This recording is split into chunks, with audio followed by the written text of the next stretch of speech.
Wait, It's on wait. you. I All gotta right, find my we're shirt. starting this time. Michael of Texas A&M and Ricky will be happy to know that this is the second time through. First time my audio wasn't on, and we got about maybe 10 minutes in. Made Lewis incredibly angry at this point, and we're just gonna hop into it. So we're doing an auction analysis podcast.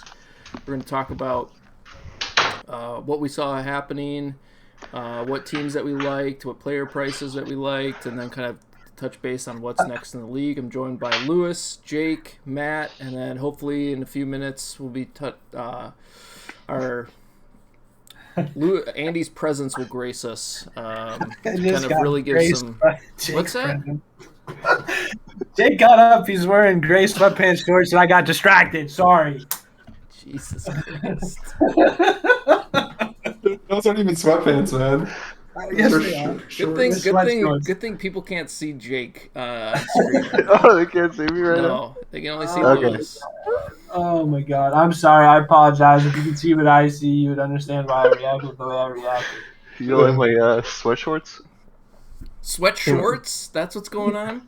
Yeah, Yeah, so- dude. Jesus. You can't wear sweatpants here, dude. gonna It's have to like put 90 a- degrees. I'm going to have to put an explicit content disclaimer on Yeah, you this are. podcast. Sorry. This is not safe for work, Yeah, this guys. is definitely not family friendly at this point. Yeah. All right. I'm going to skip asking you guys how you're doing. We're just going to jump into this. How do we all think the auction went? From a general standpoint, from your own perspective, just kind of asking for general Well- sweeping feelings. First, I'd like to congratulate Pac-12. We had nobody missing from the auction the entire time, so good job us. But it went well. I think, at least in the Pac-12, it went well. So, yeah. I think it went pretty smoothly. I mean, Brian and I talk about this all the time in terms of like, even with retention rates and some of that, but just like activity level. There were a couple people obviously that fell behind here, but when you have, I don't know, what do we have, 90 some teams, 96, 99, I don't even know. 100. We have 100 teams. Whatever. 100 Third even. guess is a charm. 100 teams. You're gonna get that, and so I mean, I think across the board, once we kind of got everybody in, that the process itself went pretty smoothly, which is always kind of a plus. I'm not sure if Brian messed it up out the gate because somebody was talking about like timers only being 12 minutes, so I don't know if that was their error or Brian's, but I mean, outside of that, I mean, it ran pretty 12 flawless. minutes? Yeah, I think LD didn't know how to read the scoreboard or the counter or whatever, and he's like, I think it's messed up. It's on 12 minutes, but it was actually 12-hour timer.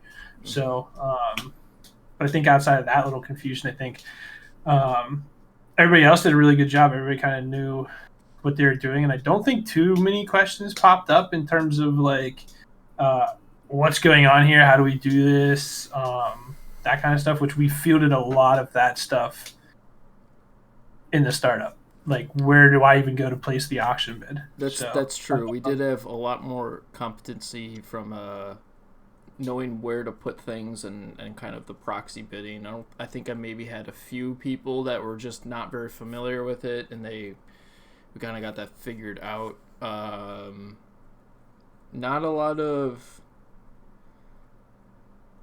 Well, I think we kind of took care of that with the upperclassmen part, but I was going to say not a lot of like deleting of auctions on my end, but we did delete quite a bit in the upperclassmen portion, which maybe got it all out of people's systems. I don't know how many times I deleted a Rashad Penny auction in some of these places. I think one in Big Ten, I deleted a Rashad Penny, and no more than 5 minutes later, that same Rashad Penny was back up on the auction board, and I was like, what the fuck is going on here? But I think in general, most people understood what was at least happening from a functional standpoint. Some people definitely didn't get it from a strategic standpoint on like what Yeah, they were like doing. that. That's definitely still missing, but I mean, even if they don't know strategy, as long as they're participating, where you can bring in players on a year-to-year basis, that'll help. I mean, where you get screwed is when someone misses a class completely. Like that's a massive problem. Yeah, not Yeah. signing anybody for 1 year sets your program back multiple years. Yeah, and we did have that. Unfortunately, we had to get rid of someone in UConn in the ACC. They just like never showed up, and then we were gracious enough to have someone in ACC know a guy that was like interested and got him in right away, and he started throwing down bids. But that was after Yeah. like a day, It's like 2 days, 3 day or days. two It was 2 days, I think. of But he ended waiting. up getting some people. Yeah, So you guys had been foregone where there wasn't like any talent left. I think a lot of the second copies were there, and he was able to sling some money around. But we did unfortunately have someone just go completely MIA midway through the auction in Baylor. I don't know what the fuck happened, but he was bidding at the beginning. He had checked in, done all this stuff, and then like after 2 or 3 days, hadn't won anything, hadn't bid anything in like a day. Reached out to him, nothing happened. So he got really no players. I eventually hopped in at the very end of the auction and just threw a bunch of walk-on bids at people just so there was like some freshmen on his team because his team's just going to be in rough shape. So Baylor's probably going to be one that we're going to have to replace next year, and that's going to be a rough team. So it's unfortunate. I know it's bound to happen every year, kind of trying to keep everyone and fit this into 100 people's schedules is incredibly difficult. People have a lot of things going on, and it's just it's going to be an ever-present thing for a league like this to happen. I can only just keep conveying how incredibly important the auction period is to make sure that people are present and available for some of this stuff. So but it's interesting. So let's dive in a little bit to you guys' specific conferences. Did you guys see anything kind of happening that you feel is worth noting? Like a specific strategy. I think maybe we could start at like what happened with Brees Halls, because I think almost everywhere in every single conference for every single copy, he went for 100 plus, maybe besides one place in ACC where he had a rebate on, but I think everywhere else he was the most highly sought after player by a mile. So I don't know if anyone wanted to kind of speak to what they were seeing with Brees Hall specifically, or kind of that strategy. I think I can speak at least for the SEC to start, is that it seemed like there was a conveyance in that chat that especially Mississippi State and East Carolina were like, I don't like anyone else in this class, so I'm just going to put all my money on Brees Hall, and whatever I get remaining, I'm going to make do with it. So yeah, I think ACC was. I don't know. The people who got him, I think it was the rebate, Virginia Tech, right? No, yeah, Virginia. Virginia got him for 95. Virginia and Wake Forest got him for 122. I think the first copy was the. Virginia one. I want to make sure the Virginia one. So I guess so in general, the first copies went for less than second copies, and it could have been partly due to UConn not being there. But I think in general, like in all of ACC, the second copy went for a lot more than the first, and I think there were a few people that needed a running back, and they just went after him, and that's what Wake Forest did the second copy. And I think same thing kind of with Kenneth Walker too. He went for 101 both times. Kind of did the same thing. Yeah, I think that kind of set. I mean, minor was an absolute disaster. I mean, I'll talk about it. I mean, there was so much going on in minor. We ended up with like probably cheaper player prices than what you'd expect. Like the the two cheapest Brees Hall copies are both in minor, which is absurd. I think it was. I mean, again, probably to what Brian hit to a little bit is, especially in this class. I mean, he's obviously the 101.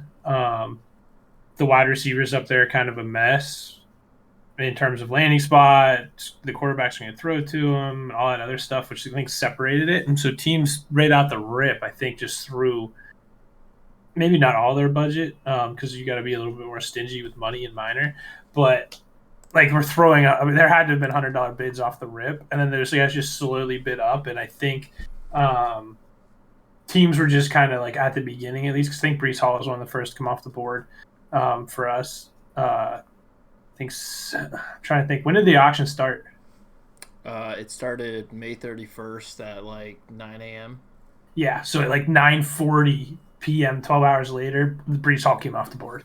So that was definitely like someone threw $100 bid on him, and then I just the nerves out the gate to be like, do we really want to spend $100 and some dollars on a player in minor? That ended up looking good as San Diego State got the cheapest Brees Hall at $100 flat. I think that this minor as a whole, this was an absolute disaster of an auction. I mean, it was fun, don't get me wrong, but like it was just way too much going on for player prices for anything to be like taken from there in terms of like, let's project how things are going to go, here on out. Like it was just a nightmare. But the Brees Hall stuff actually made sense. Brees Hall was actually one of those where like you can see, okay, what happened here. We'll talk about it. But I mean, minor had guys going $70 for like, I'm trying to think of who those third round guys were. It was bad. It was just terribly bad. So, but Brees Hall, they got him. They like him. So who the hell knows? I thought it was weird the teams that spent on him though. Yeah, that was, especially in minor, that was incredibly interesting. I was like shaking my head looking at a team like Nevada, right? And thinking, why was that the priority for that team that doesn't even have a quarterback and isn't really going to compete? Right. That happened a little bit in minor. I mean, not just with Brees Hall, but some of the other teams or some of the other players, or teams that necessarily needed a quarterback that didn't. And like, again, I know it's not an amazing crop, but in terms of like dollar per point value, I mean, there was a Kenny. I gotta look the first Kenny Pickett. I mean, I got the second one just because I kind of pivoted and was like, all right, if I'm gonna get any value, it's just gonna be at the quarterback position. But the first Kenny Pickett in minor was super cheap. He was like 60.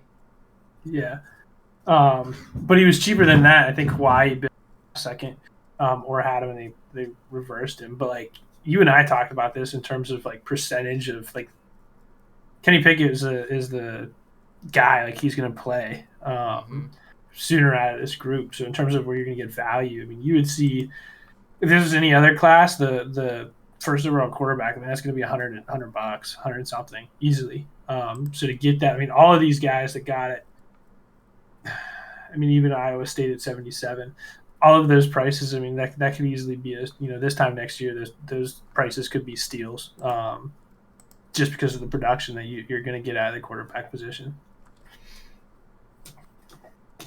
I agree with the Kenny Pickett take, but I just think next year at this time, if there's 8 first-round quarterbacks taken, I don't see how all 8 of them all 16 copies go for like 100 plus, right? Like I think there's value at quarterback next year.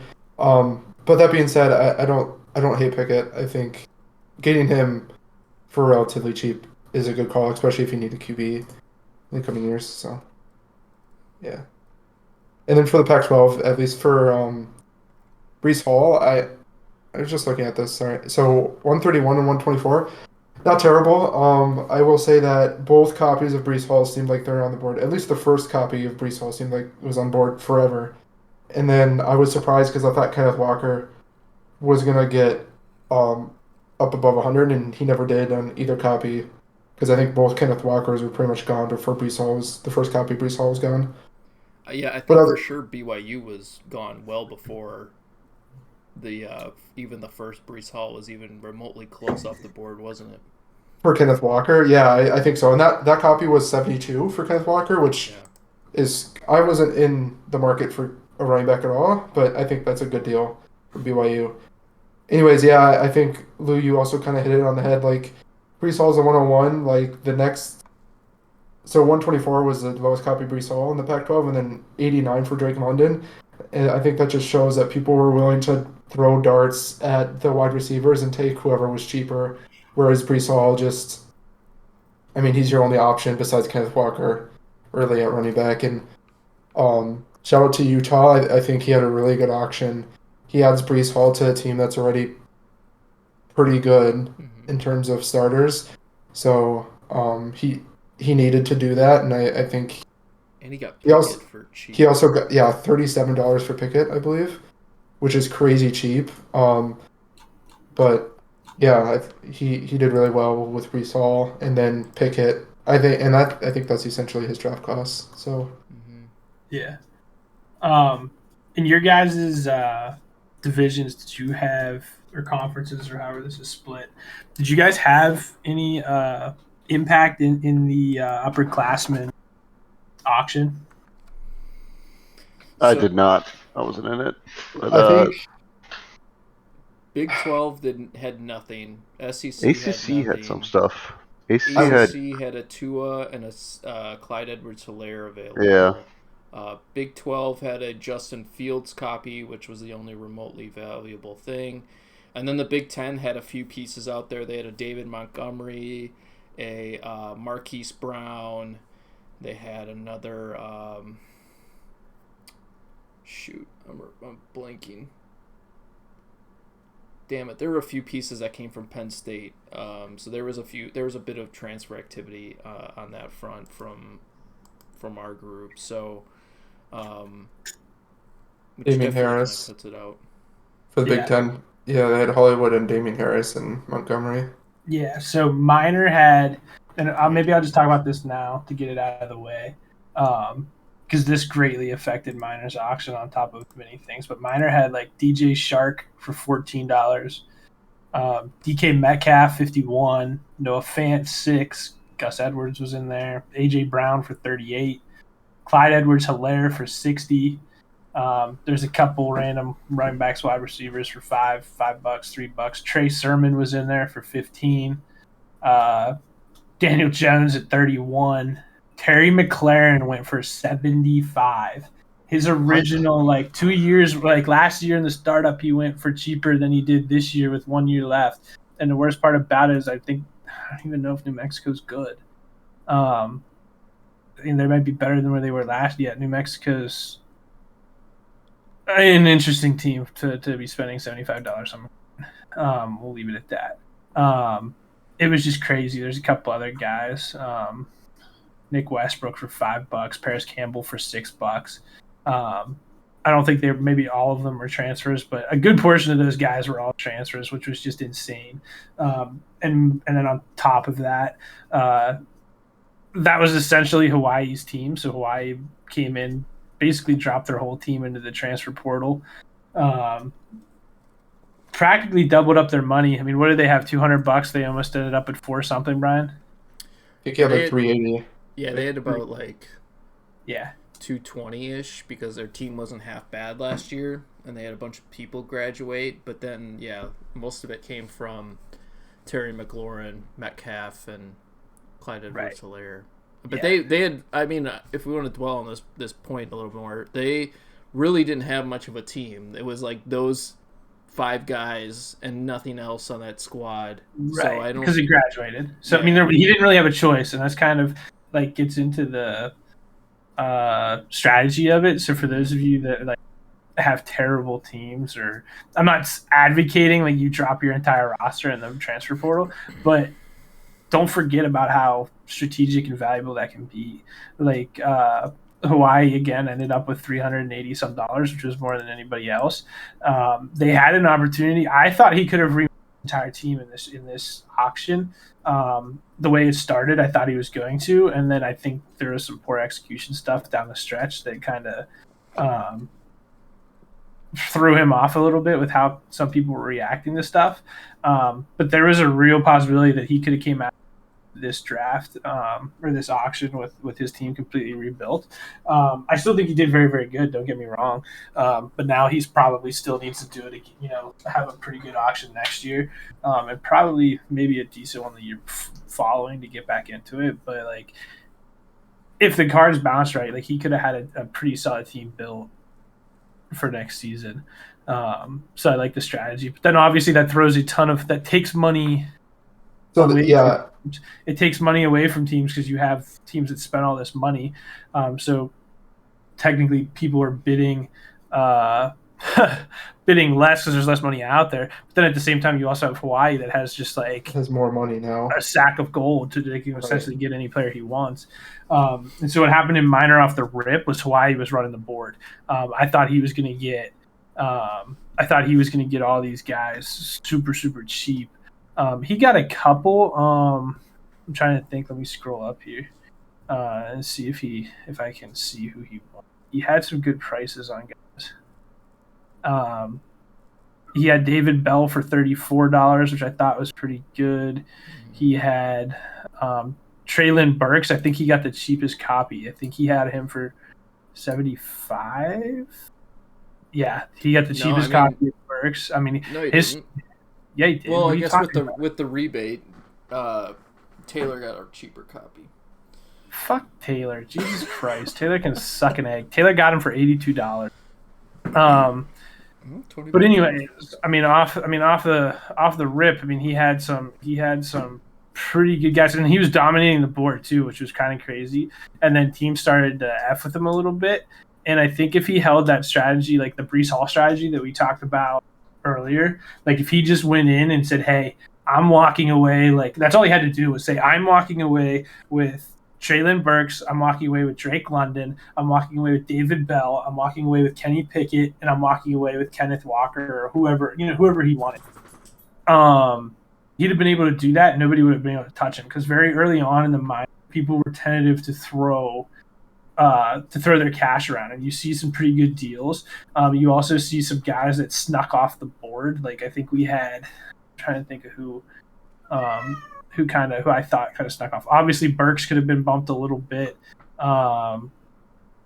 Who else? Jameson Winston Williams. He snuck off. Shut up, Jesus Christ! For like 71. But then what happened is towards the end of the draft, it was kind of about like you have guys going. Eric Uzukan, I don't even know how to pronounce his name. I know he played for Texas Tech, but like $32. Tyler Batty, I don't even think he drafted, or was he 7th, 4th round? I don't even remember.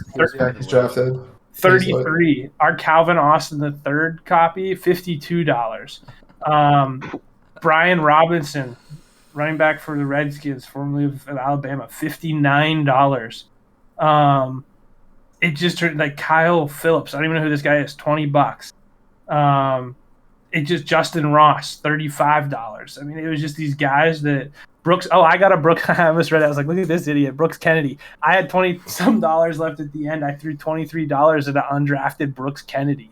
I mean, it was just insane. Bo Melton, 28. There was a Jerome Ford for 36. It was just crazy how the end of our draft just kind of. People just kind of ate shit for not spending money earlier and like strategy. And I think it was just kind of a combination of, the upperclassmen auction, Hawaii having a ton of money and people not wanting to poke at Hawaii, and then Hawaii not dominating the board like he should have, paired with people just had a shit ton of money left over at the end. And it was kind of funny, but it was just kind of like nuts at the same time. Yeah, you guys were weird.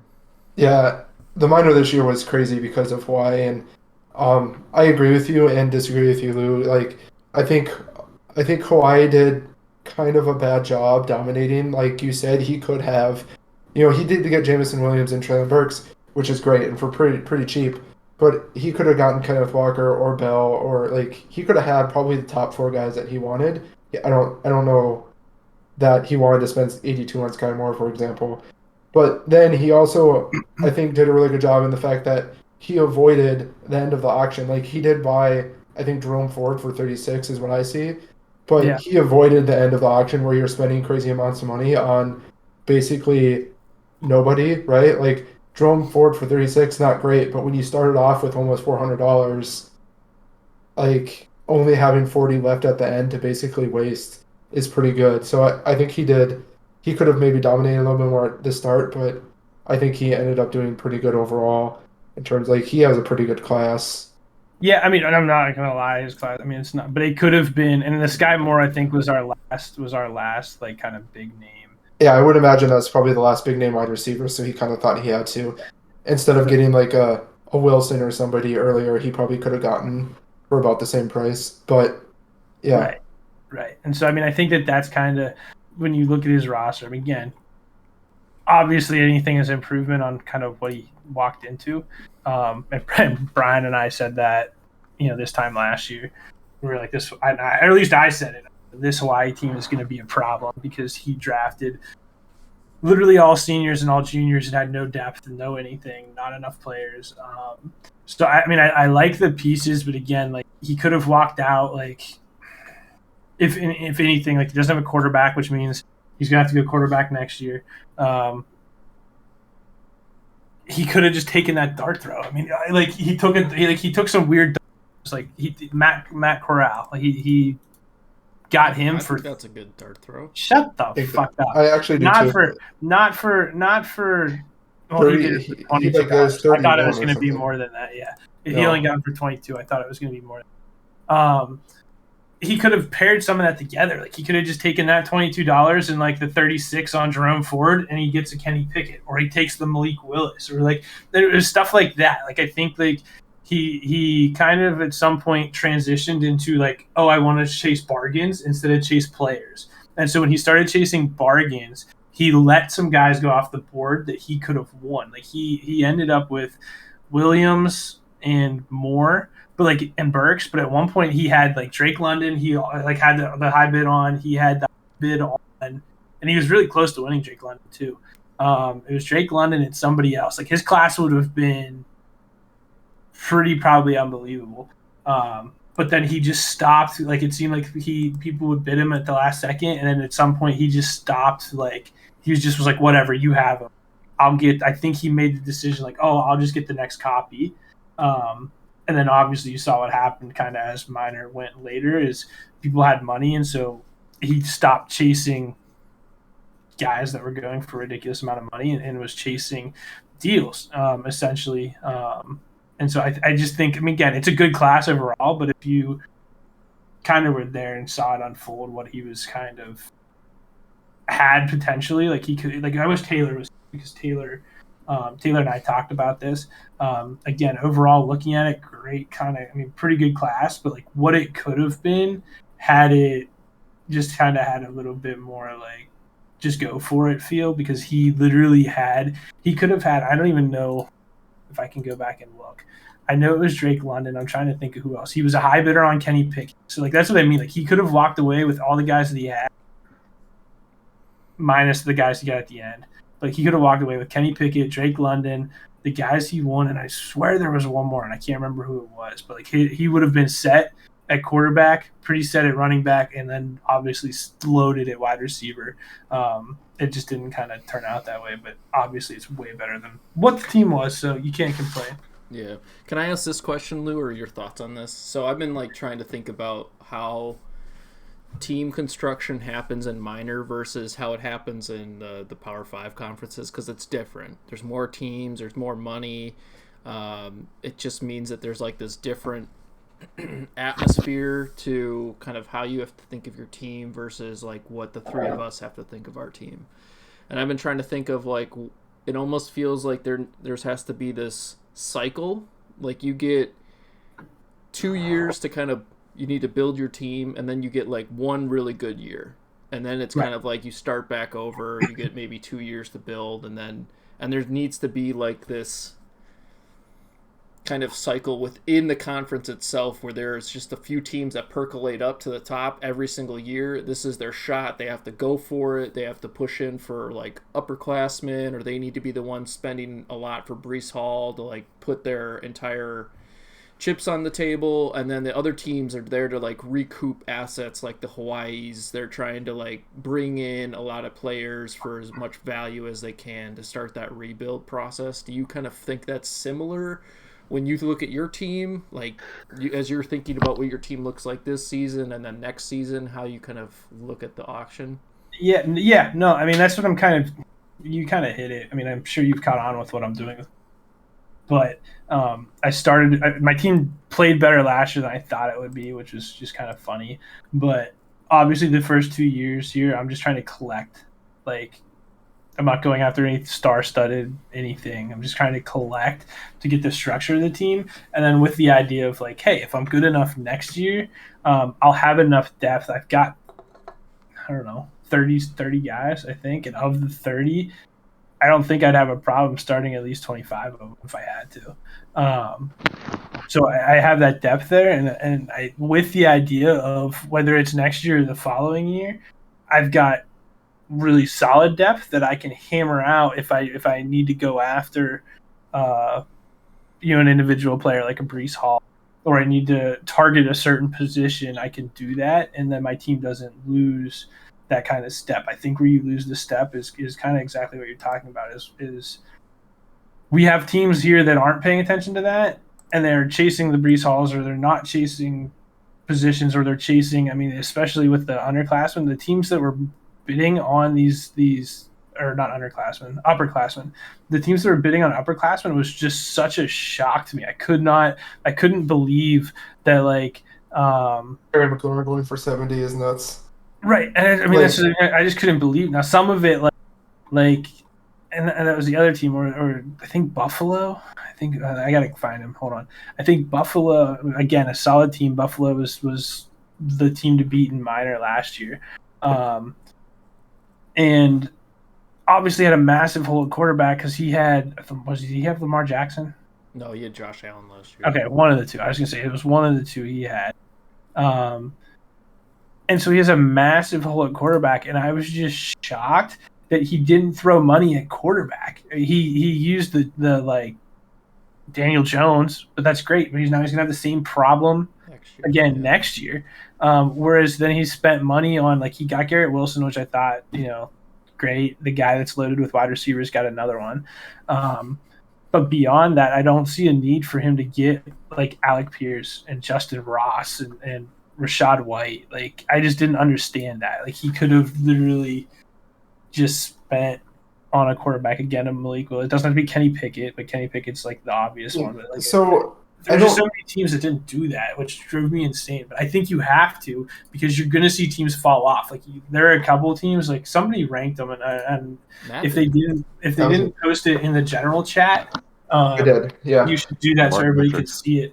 But you'll see that some of the teams that were in the top of winner are terrible now. Toledo's terrible. Toledo is bad, and I'm not doing that because Dalton likes to give me a hard time or anything, but I don't know what the fuck he was doing. His auction, terrible. His team, terrible. He didn't come in with a plan. That bad. I didn't think he had that bad of an auction, all things terrible. considered.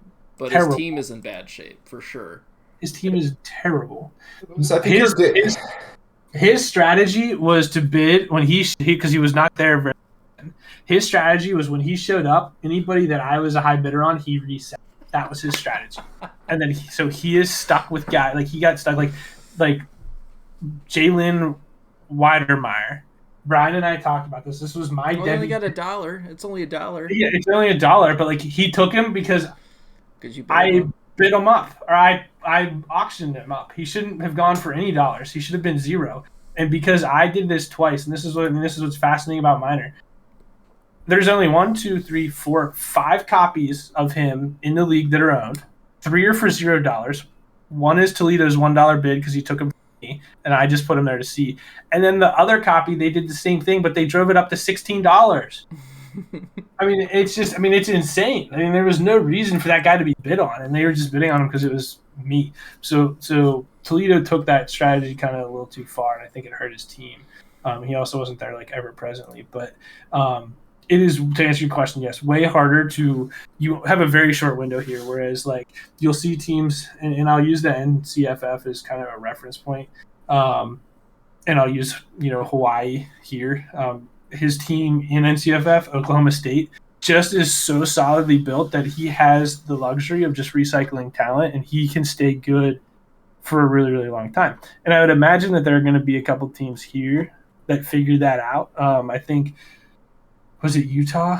I think somebody hit on Utah earlier. Really good team last year, had a really good draft this year, which kind of keeps them up there. And then when you kind of put 1 or 2 of those drafts together, you're up at the top of the league for 3, 4, 5 years. Minor, you've got I'd say 1 shot at it 1 year, and then maybe you're lucky a 2. Even a Buffalo, who was far and wide the favorite last year. I still think when you ask me, I picked them as my favorite again this year, just because the guys that he has are really, really good. Yeah.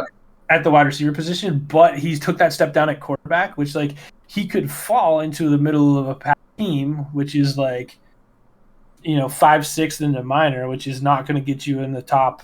What do we have? What's the count? Top 25, top 35, something like that. So I don't know if he ends up there. And then beyond that for next year, I mean, how do you repair that? It's just a step backwards. You'd have to almost tear down and restart. So I think that's exactly Oh, go ahead. what Matt. Buffalo. I was gonna say I think that's exactly what Buffalo's doing, and I just want to defend him a little bit because I mean, Lou, you're partially correct, but I look at his team. He still has Daniel Jones starting at quarterback, not a great quarterback, but right. that's okay. But I looked at like he's got Clyde and Gibson, as running backs. So we went out inside Rashad White. Not bad. Rashad White could potentially start for him a few games. And he's got Higgins, Deontay Johnson, and C.D. Lamb at wide receiver. So he went out and signed Garrett Wilson. I mean, I think he went out and he signed 2 quality starters to compete this year, right? Like, I think he's punting the QB position, which, again, we talked about this a little bit earlier.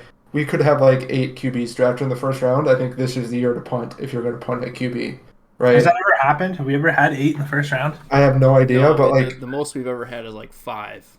All right, Right. so I don't think 8's going to happen. But I don't think 8's going to happen either, but like even 5, let's say it's 5 again. 5 is going to be good. Like that's 10 copies of QB, and like that's literally a QB for over half of minor, right? So if you're going to punt at QB, this was the year to punt to get into next year to potentially get somebody cheaper that's maybe even better than anybody that you could have gotten this year. So Well, it's a dangerous proposition in my opinion because you're now there was really only one quarterback really to grab this year, and there's this vacuum, and everyone's need increases for the following year. Everyone else there's needs a a lot of quarterback. teams. I mean, if you look at if we put up there are a lot of teams that need quarterbacks. Like Kyler Murray's are graduating. Should have got year, right. and- That should have gotten quarterbacks this year that didn't. We've already said Hawaii. We've already said Buffalo. There's a couple other that are just I don't know what they're doing. right, but if you're and then just you're gonna admitting if you're admitting that you're playing for this year and you're just gonna basically tear it down. be rebuilding, Right, like, you want why Daniels. not go for it? Why get a QB to basically sit in your bench? Because Right. I mean, I don't think there's many games this year that you're going to want to start Pickett over Jones. Right. No, I would agree with that. So And it goes to, I mean, I'll spend way too much time on Buffalo, but like again, Daniel Jones is going to be a senior, so he'll be gone. Right. D'Ernest Johnson, Jeffrey Wilson, Deontay Johnson, Jacoby Myers. I mean, He's probably also going to be kind of. lose. He's probably going to be looking at like his team next year and thinking, I'm going to do what kind of Hawaii did, and I'm going to put Clyde Edwards-Helaire and Gibson out and C.D. Lamb and. Right, you almost have to. That's what I was Yeah. getting at. You almost have to. Because he's And I got- think that's kind of that cycle part that I was talking about. and, that you and get that's up the there. problem. He had that 1 year, and now he's kind of like he's still Good. okay. He's still good. He'll still be good. But like to get back to where he started, like where he was last year, I don't think that he's going to be able to do that as easily as you would be able to do that elsewhere, right? Like I think he's going to have to do exactly kind of what you just hinted at, is like tear it down, transfer some of these guys. And there were a couple teams I'll have to go back and look. There were a couple teams that had 2 quarterbacks last year that we'll eventually stumble on them. But like teams that had like the Kyler Murrays and the who else would have been really good? Jalen Hurts or Yeah, right. You have 2 of those guys. Like one of those dudes has to be transferred. I mean, it just has. You just have to do it. It's a no-brainer. And the fact that we didn't have some teams that did that just to get the extra cash, because I mean, what you can do with the extra cash in this league is just mind-boggling. Because you also are taking away money from other teams. So the fact that we didn't get more teams that had 2 quarterbacks, 2 solid quarterbacks, do that is just amazing to me, because when you look at it, especially in mine, you got $35 for Daniel Jones and you had $70-some for Terry McLaurin. I mean, if you put like a decent quarterback out there, I mean, you're gonna get, I would assume, pretty good dividends back. Yeah. it- We did have 2. We had both of our copies of Daniel Jones go on the transfer market in Big Ten this year, which was something I forgot to mention. And they went pretty cheap. Actually, the QB market in Big Ten was incredibly depressed, which was kind of amazing. The running back market was like gangbusters, and we had some pretty crazy pricing for all of our running backs. But the QB market itself was pretty depressed. Like Daniel Jones, both copies went for like $20, which, I mean, it's a senior, it's a marginal quarterback, but it's still a quarterback, and I thought that was kind of interesting. But our Pickett's went for like $45, and shit, maybe even cheaper. 30, I think. I think it was 30 for copy. Jesus Christ. Hey, Andy, thanks for joining us. Hey, I was going to say that he's been here, and I know you didn't notice. As soon as you no, I can't. I was going to tell you. Yeah, I know. That's why I forgot you can't see him or hear him. That he came in, so he's been here for quite a minute. So I was going to say something to you here shortly. So he was waiting. So he has been here, but if you want to introduce him and let him talk about his conference, because I think we all talked about ours. Yeah, Andy, if you want to kind of, Andy's of Illinois.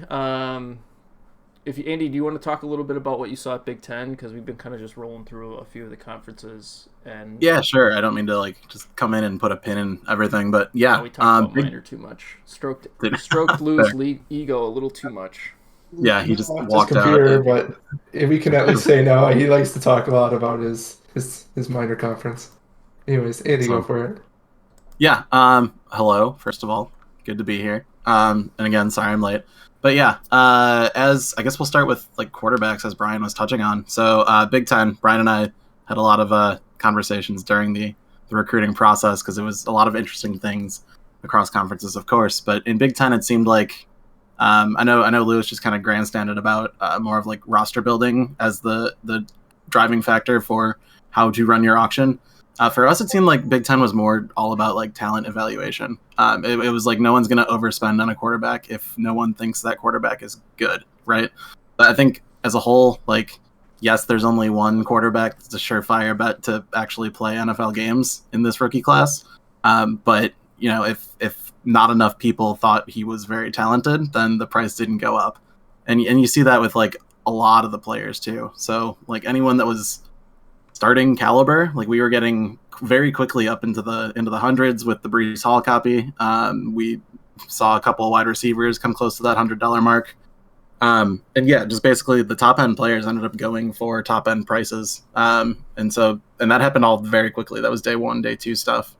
Brian, I don't know if you want to like jump in there to say anything else. I don't want to just grandstand. It's probably more of a conversation. I think what's interesting with what you did, Andy, and hopefully you can kind of maybe speak a little more about the specifics about it, but like you clearly zagged where everyone was zigging.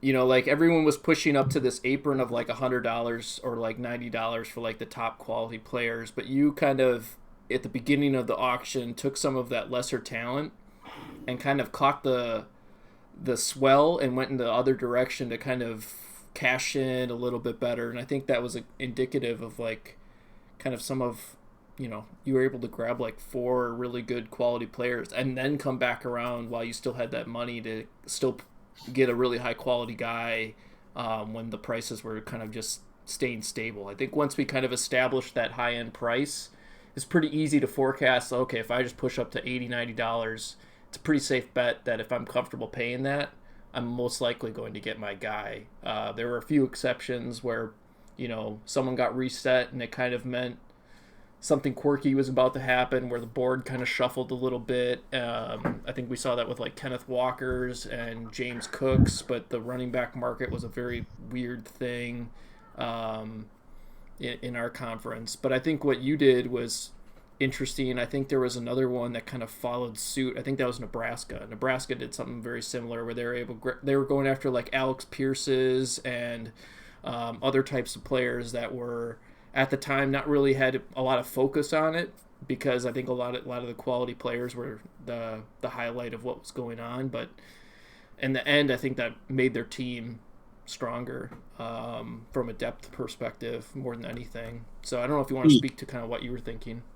Yeah, sure. So I think that just kind of plays into my general strategy with things like this is that, you know, I kind of treat this as like instead of a draft where, you know, you have players in certain slots, I think of it more of like a tier system. And then I just go for whatever the cheapest of the tier that I have as my perception, right? So I think the other thing that I did, which I did very purposefully, was I mentioned that our prices got high quickly. I was driving a lot of that. So I was like, I didn't really have set targets in mind other than like, well, this person should probably cost at least this. I'm comfortable paying that if it has to be me. So I would just put that price in that I was willing to pay early on in day one. And so that ran the prices up on the premier assets really quickly. And so then it was like, okay, well, that's past the point I was comfortable paying. So who else do I like in this tier? And what are they costing? And I would just kind of cycle through and do that. And I think that's how that I ended up getting some good values on the first copies of a few players. And then also ended up pushing some other first copies up pretty high just because it was like, this is my price point. Someone's going to pay it. If it's not me, that's okay. But yeah, so I think that helped like kind of set Big Ten pricing in the sense where premier assets went for premier prices. And then suddenly scarcity started to hit as we got closer to the talent cliff. And that drove up some of the prices of the second copies there. And then, yeah, it's all about, for me, it's when people are focusing on one thing, go find something else that they're not looking at. So I think that's kind of what you were getting at, Brian, where I found some values because I took players at interesting points in the draft where before there was scarcity with players of that talent level.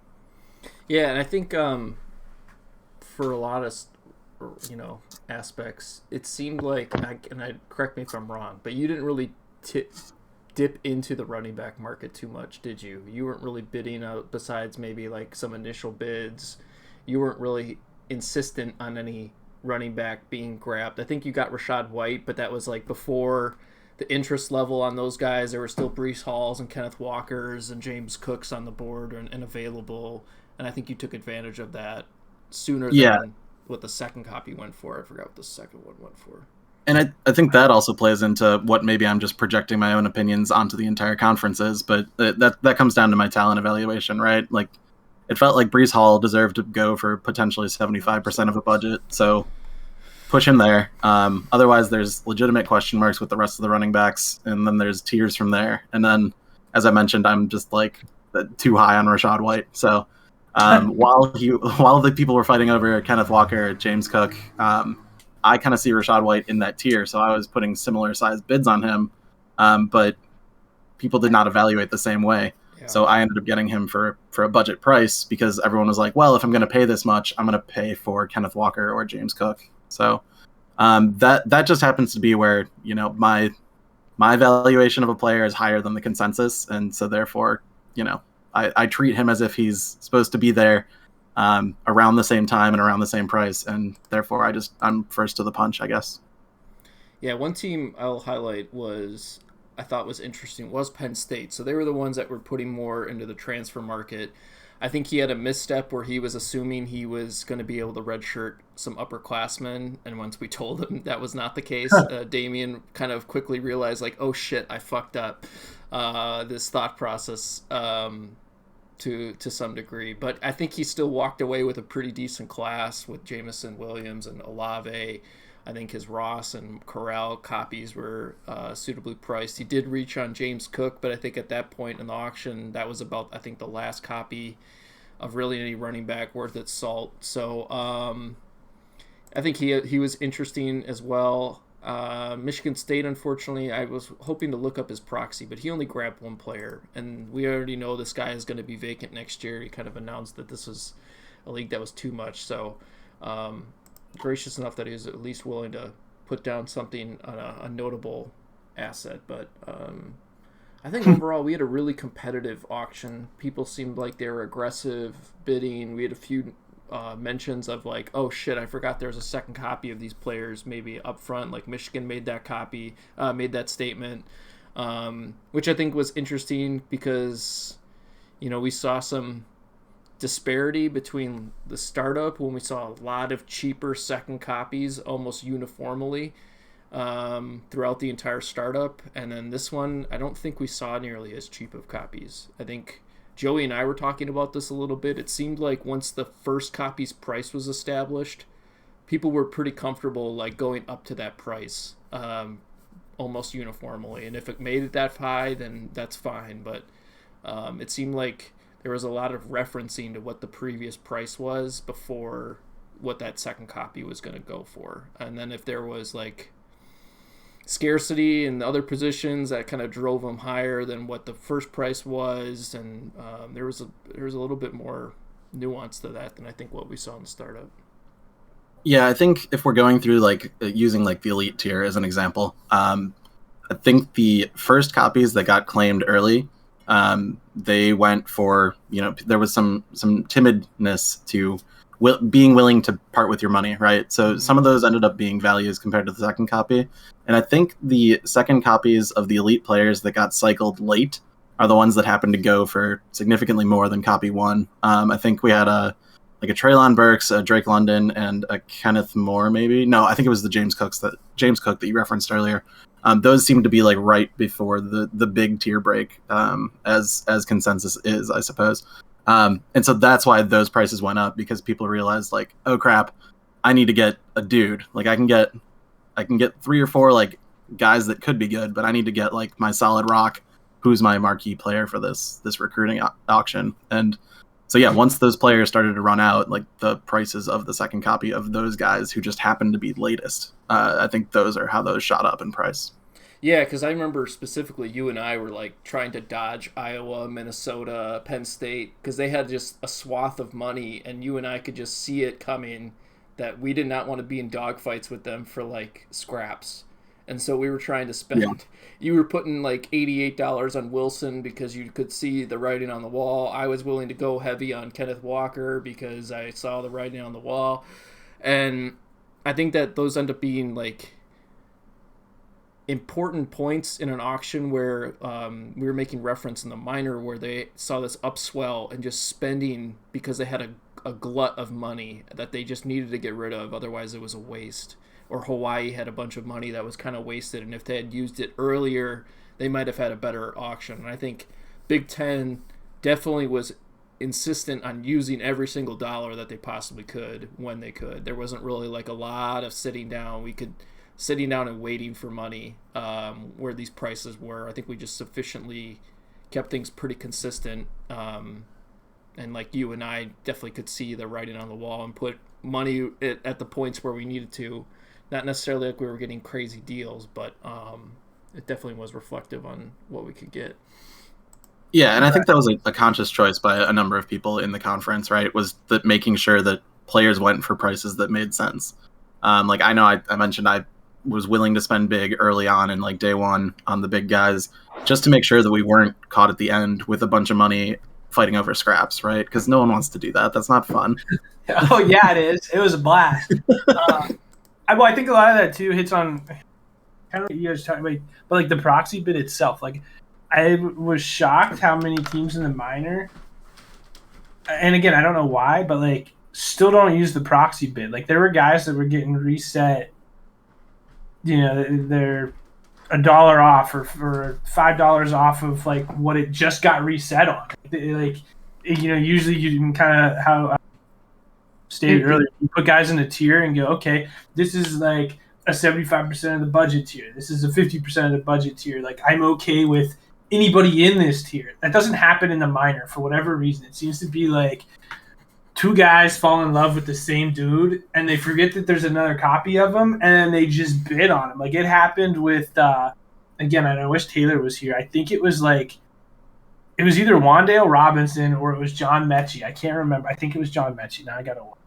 I think both were expensive. I think both of them were dumb expensive. Dumb because I think I got a Wandale. It was stupid expensive, but I just wanted to have him. There's a Mechie from. If you like him, and if he works out, I want to be able to be like, yeah, Brian, I was on that wagon. Since you're in love with him, I love Wandale. But like the first Mechie kept getting reset at like, and this was like Sky Moore was still available. Some other guy. Somebody just fell in love with John Mechie, and it was like $70-some. Mm-hmm. And there were still other wide receivers available. The second copy of John Mechie was still there. And they just kept going like $1 bids, $2 bids, and it would just reset. And it was just almost like that total lack of like, this is what I'm willing to spend on a guy or whatever that Andy was talking about. And paired with the fact that like, hey, we don't want to tier guys. Like they're falling in love with just like one or two guys. Like I have to have that guy instead of going, so what? I don't get Kenny Walker. Maybe I'll just get Rachaad White and be okay with that and save some money along the way. Like it seems like at least in minor that there's a whole lot of like spite bidding going on still, where we haven't gotten to the like. I wonder why there's spite bidding going on in minor, and I don't really hear much of spite bidding happening in any. Well, I shouldn't say. Oh, that, so. I did a little spite bidding, SEC definitely had some spite bidding going on, so we can segue to them since they don't really have a representative to talk about it. But SEC got a little hot this time around. We had a few like last minute bids go in, and people got upset about it, and they were calling each other out. It was hilarious to watch as a bystander to see them go at each other's throats. But they were probably the most aggressive conference. They had the most players over $100. So they might have been like one of those conferences from like similar to Big Ten, Andy, where they were like, we don't want any of this dog shit that's in the back half. We want to spend all of our money on the quality guys, and we will pay a premium for all the quality guys, and whatever happens on the back end happens on the back end. So we saw like, I think 1, 2, 3, 7 copies of players go over $100, which is, and then a couple one at 98. Right there. Yeah. Right. So they were spending money, and I know talking with Joey a lot through the auction, he was like super aggressive, and he still even like wasn't as aggressive as a lot of people in that auction. So I think they were super interesting. I don't think they let anything go for cheap. I know people got heated over the Breece Halls. They had the highest priced copy, even on average, 170 and 150. Those were the most expensives. They had like 4 wide receivers. No, 3 wide receivers go for 100 plus, which I don't think happened anywhere else. So they were crazy. This is crazy. I'm looking at this now. I've got it pulled up, and man, this is just wild. Like Alabama signed Garrett Wilson, Traylon Burks. Great class potentially for them, but he spent almost $190 on that. Yeah, is that all? That's crazy. And like I mean that's fine. Like I haven't even looked at his roster. He maybe really needs wide receivers, and it might make sense for him. Not trying to say the class is bad, but yeah, this is wild. We had only Breece Hall in the Pac-12 went for over 100, and I'm looking at this, and like Kenneth Walker makes some sense, but these wide receivers like Garrett Wilson 116, man, it's wild. That I think people were aggressive. I think the 116 Garrett Wilson was, so Georgia was in a last bit of bidding for the second Breece Hall, and he had the rebate. And this is kind of maybe where we need to maybe segue into talking a little bit about rebates and how that worked. Because he was in a dogfight, but the other, I think it was, was it Mississippi State? I don't remember. It was either Eastern Carolina or Mississippi State. They got in a bidding war for it, and the other team had just a crazy proxy on Hall, and he kind of was left with nothing really to bid on, and I think Wilson was like the last wide receiver worth anything at the time, so he put most of his money down on him. I mean, he also put $70 on David Bell. That's kind of crazy. That makes sense, though. Like, I get it. Like, and we can talk about the rebates, like you said, but like just because you have the rebate doesn't mean you need to use the rebate. And certainly, if he's not comfortable paying 156 or 130, depending on what copy Breece Hall it was, for Breece Hall, like pivoting and going Garrett Wilson's not a bad idea. Although I'd argue if it was the 150 copy, he probably should have just got Breece Hall for $15. Yeah, he should have went for it. But you don't know that. Like he might be thinking it goes back up to 170 and just wanted to pivot, which is fine. But yeah, the rebates were interesting because I think some teams. First of all, I don't know, Brian, if you said this at one point in time, but everyone thought that it was only the first copy that you could get the rebate on. There was quite a few questions about like, is this just the first copy that I get the rebate on? And I had to clarify it with multiple conferences and multiple people to say no, it's any copy. And you put it in the announcements, I believe, as well. Yeah, just to kind of set the stage that people understood. Right. And I mean, it was. I don't know where the miscommunication was. Maybe it was just everyone assuming. I think maybe it came from you saying like the rebate. People who have the players who have rebates attached to them will be put up first, and everyone just assumed that meant only the first copy had the rebate.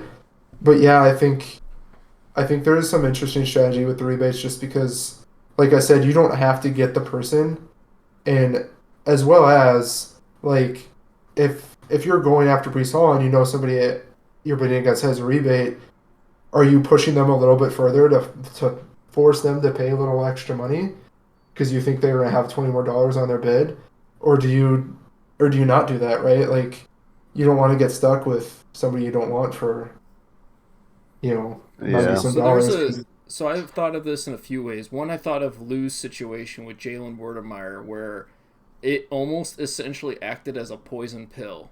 Like you put him up there, and everyone knows, fuck, I really realistically early in the auction have to put him over $20 to get him, because Lou could just put down $20 and essentially get him for free still. And so it's kind of a weighing a question of, do I want to spend $20 on Jalen Werdemeyer with the chance that Lou acts as an asshole and puts down only $19 proxy, and you put it over to 20 and you're fucked with $20 Jalen Werdemeyer. I thought of that as being like a realistic poison pill situation that I could see a Lou doing to someone. But then I also thought of like what happened in Big Ten was I was looking at a few of the wide receiver copies like Michigan, Penn State. They had like Olave's and Traylon Burks copies like locked down for rebates. And I was like, do I want to spend now, or do I want to wait for the second copy and the chance that I have to still fight someone for that has the rebate in their back pocket? Right.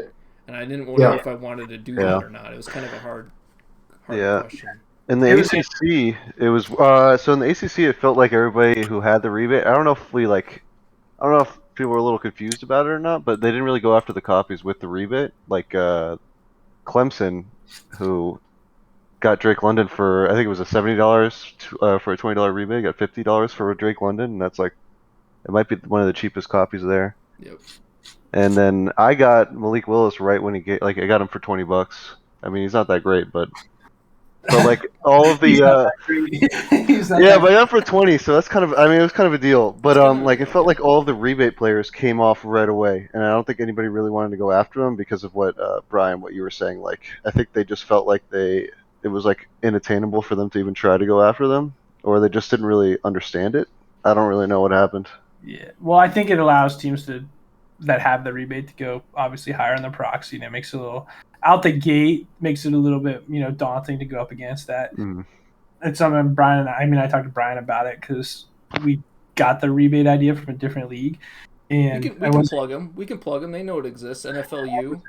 Are you adjusting your sweat shorts again? Do I need to change it off of you? Oh, you want to take a look? No. Jesus.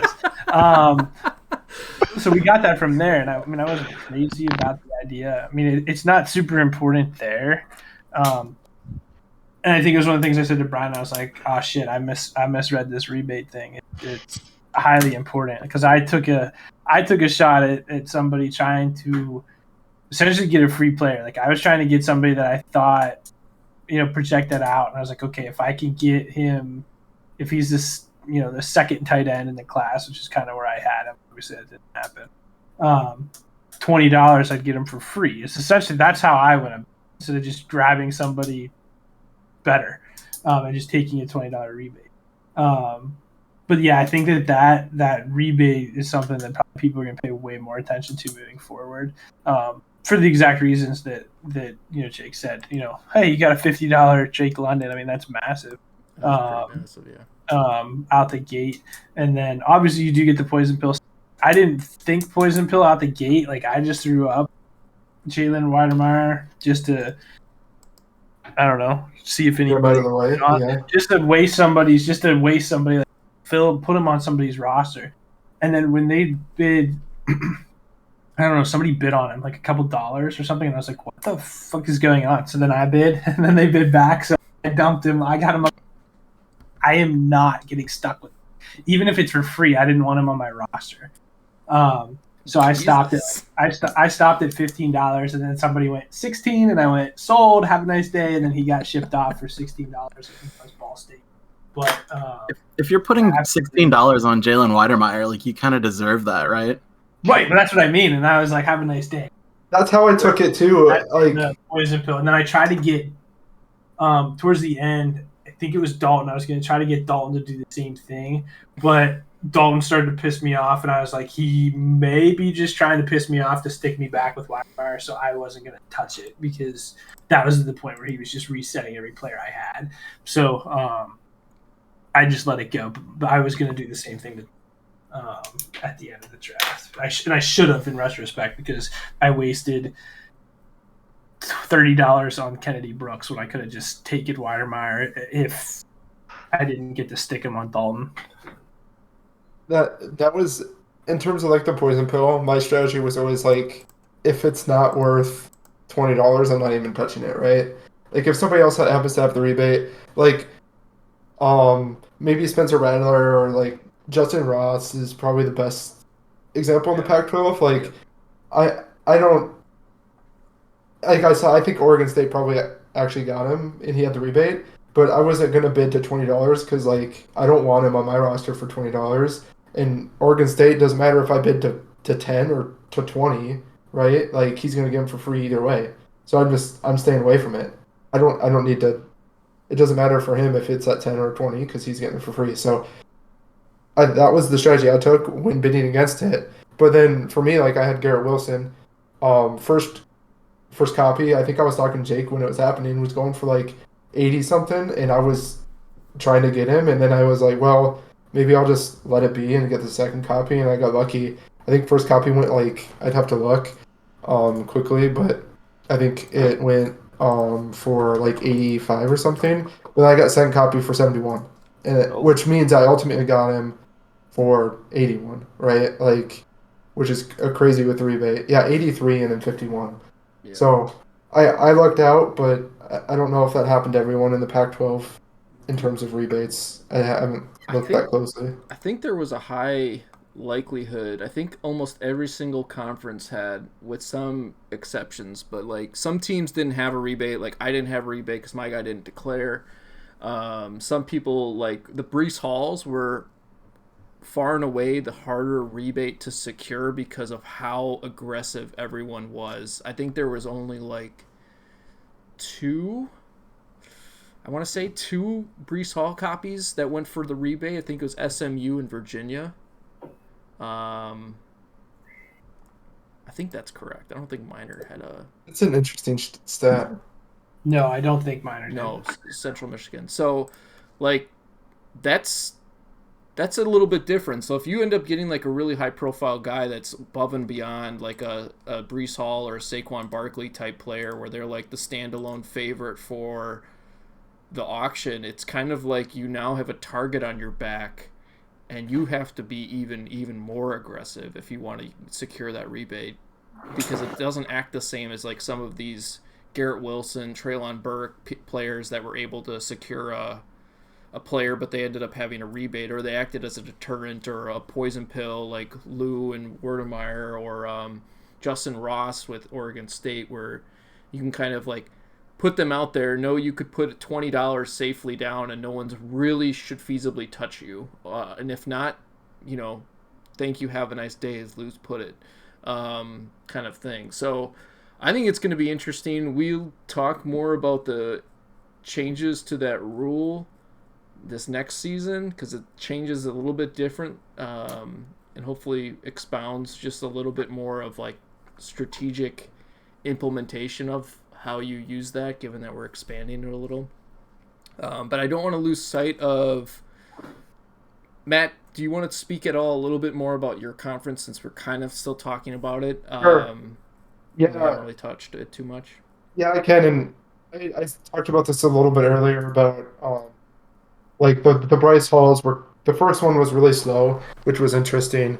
And then I mentioned Garrett Wilson for 83. I think like Garrett Wilson for 83 was probably the top player that went off early in terms of like price. And we we had two Brees Halls, both over 100, 131, and 124, but then we didn't have any players over 90. So I think the Pac-12 was definitely, as a conference, more interested in being like, well, I like Drake London, but if he's going to be $90, I'd rather have Garrett Wilson or, Chris Olave or whoever, right? Or Burks, I guess, is probably a better example than Chris Olave. But like, I think so as a conference, I think that was happening. And I think, like, I noticed that, like, people weren't willing to spend on the studs, which is kind of the opposite of, like, what the SEC or the Big Ten did. And I tried at the end to go after the studs, and I ended up not. Like, I think everyone realized that at the same time. And I don't know, like, I think this Traylon Burks that's $89, I think was the second copy, right? So I think that was about the point in time when people noticed, like, oh wait, like there's not much after the studs. Like, why are we saving our money? And so then all of like the second copies started kind of going a little bit higher. And then it also got into a weird position where um the like the lower tier guys, like the tier 3, 4 guys, went for a ton of money. Like Christian Watson is a perfect example, and at least in the Pac-12, second copy went for 90, or sorry, not 90, $79, right? Like that's a huge price for Christian Watson. I don't know prices around like Christian Watson as a whole, um, but there was things like that where like people at the end, because we were so I don't know, not aggressive towards the studs. Like some of those guys at the tier 3 or 4, I guess if you want to call it, that aren't the studs, went for a lot of money. So that was interesting, but I think overall, um, the Pac-12 did a good job in terms of keeping kind of everyone in check because there isn't, at least in my opinion, looking at the classes, anybody that just ran away with like a lot of copies or a lot of really good studs. I think everyone kind of had about the same amount Yeah, you guys of had talent. more of the. Looks like Christian Watson was like an average of $58, so that $79, $80 is kind of an outlier. For sure. Yeah, I and I'm do sure that think it's interesting when I looked at some of the auction analysis piece was like the bell curve of pricing per conference. You could definitely see that there's a longer tail for Pac-12. Like when you compare it to Big Ten and SEC, like there's more of like this starker curve, so it kind of like bows out a little more, and then you kind of like look at SEC and it's a much starker like curve upward, kind of indicating that they were much more aggressive for those yeah, top guys. So that definitely seems to hold true for a lot of the sentiment for what you guys were doing. Um, yeah, and just like the Christian Watson and how why it was so crazy to me, like he was the ninth highest player in terms of bidding at 79 in the conference, which is just crazy. So like I said, it was very much like people just were not aggressive for the studs until it was kind of too late, and then there was a couple copies left of a couple people that went for a lot, and then it was a bunch of the second tier or the non-stud like tier guys that just went crazy. So that was interesting, and I don't know if that'll change in the future or what, but Yeah, it could. That's very well something like either some of these trends like could carry on moving forward, or this is like an anomaly year because of the players that are, in the class, or people just learning things. Like I think you guys had quite a few new guys in yeah, the we could have. conference. Yeah, So I was just looking too at the Pac-12. Looks like every single person had at least one 5-star recruit, and nobody had over two. Which I don't know if anybody really had over two in terms of I think there were just a few motion. teams. There wasn't that many. But yeah, everyone getting a 5-star recruit is kind of is interesting, Yeah. certainly. Hawaii had 3. Yeah, Hawaii had three. All right, Hawaii Jake. also had $400. Let's talk about ACC for a bit. So I feel like you have to take this auction with kind of a grain of salt with the ACC, just because of like UConn coming in a few days late. But thankfully, like his team ended up not that bad, but you had a lot of artificially like inflated Pricing, yeah. pricing on like Jameson Williams. But Jameson Williams in general in the ACC was kind of high, I think, at 95 and 107. I guess 95 is not that bad. But I feel like the ACC is more of like a. I feel like Clemson did well. I really liked Clemson's class as usual. He does well in everything. Daniel Mueller, I hate just a that god guy. at everything. He had a great class, and I liked UNC's a little bit. His was good. Yeah. God damn it, Daniel. But we had a lot of people not get 5 stars actually. Well, we got a few people without 5 stars. Like our #1 recruiting class, Boston College, he just got 7 4 stars. But like oh, he's #2 now. He's #2 now. But He's Why? number one. He's number one. oh, Why Hawaii. he jumped him? The god himself. Oh, number. He's another I one. think Jake was talking overall in ACC. Well, in ACC, yeah, he was #1. Nah, Jake ain't talking overall. He ain't that smart. I was talking about ACC. But he got a bunch of QBs, or like I guess he just got them. He got Desmond Ritter and Sam He got Ritter Howell. and Howell. But like his team, I'm trying to look at his team right now. I had it up in a second ago. There was another team I wanted to look at that he got a bunch of running backs. I think it was Charlotte. It was Wake Forest. Wake Forest Oh, got Wake like Forest. a whole new team of running backs. They've got a bunch of running backs, which is good for them. They have, I mean, he's got Joe Burrow and Kyler Murray, so I guess he's trying to go for a little bit of a run. Oh, He didn't God. really- Should have transferred one of those, but whatever. He didn't get he got Brees Hall, which is nice, but like He got Brees Hall, and then he got Davis Price, bunch- who could Yeah. start, and then he got like Haskins, Ingram. He got I feel all. like he could have gotten a better he could have just like consolidated that money and gotten a wide receiver with that money, or yeah, with like the money he had left over. Well, What? I mean, you he's mean been- you mean Velus Jones doesn't do it for you? That's No, the Bears' #1 wide receiver. How old is he again? Like 32? Maybe. Oh, he's yeah, he 82. plays Can for you Chicago. can you clear that up for us, Andy? Is he 32 or 25? Biting my tongue. He's actually 25. Just had his birthday a week or two ago. Oh, jeez. Is he older than DJ Moore? Ooh, he might be. I usually go with Juju for these things, but Oh, Juju's good too. That's good.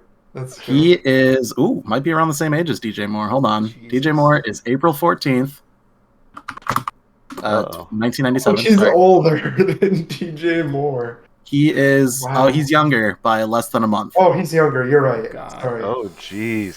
All right, That's yeah. wild, So isn't it? yeah, he doesn't do it for me. But the I feel like we had a lot of new guys too, right? In the ACC. Yes, you guys had a Yeah. bunch of new guys. So I'd say like next year the price will be a little different, and hopefully, I feel like I had the best class, honestly, but Oh, here can't we say that. Hopefully, you feel like you had the best class. It was probably it's #3. I don't know if you saw the Martin metric, but I'm No, the number not 3 the scorer. class overall. But I liked. I mean, I feel like everything was priced pretty well. North Like Carolina State. All right, I'm looking. all we did was like post a lot of pictures of Lacey. What's her name? The Hallmark girl. Yeah, Lacey Chabert, I think her name is. Yeah, I Wes forgot loves the his ACC girls. was the West A little Conference. horny. Yeah. Yeah.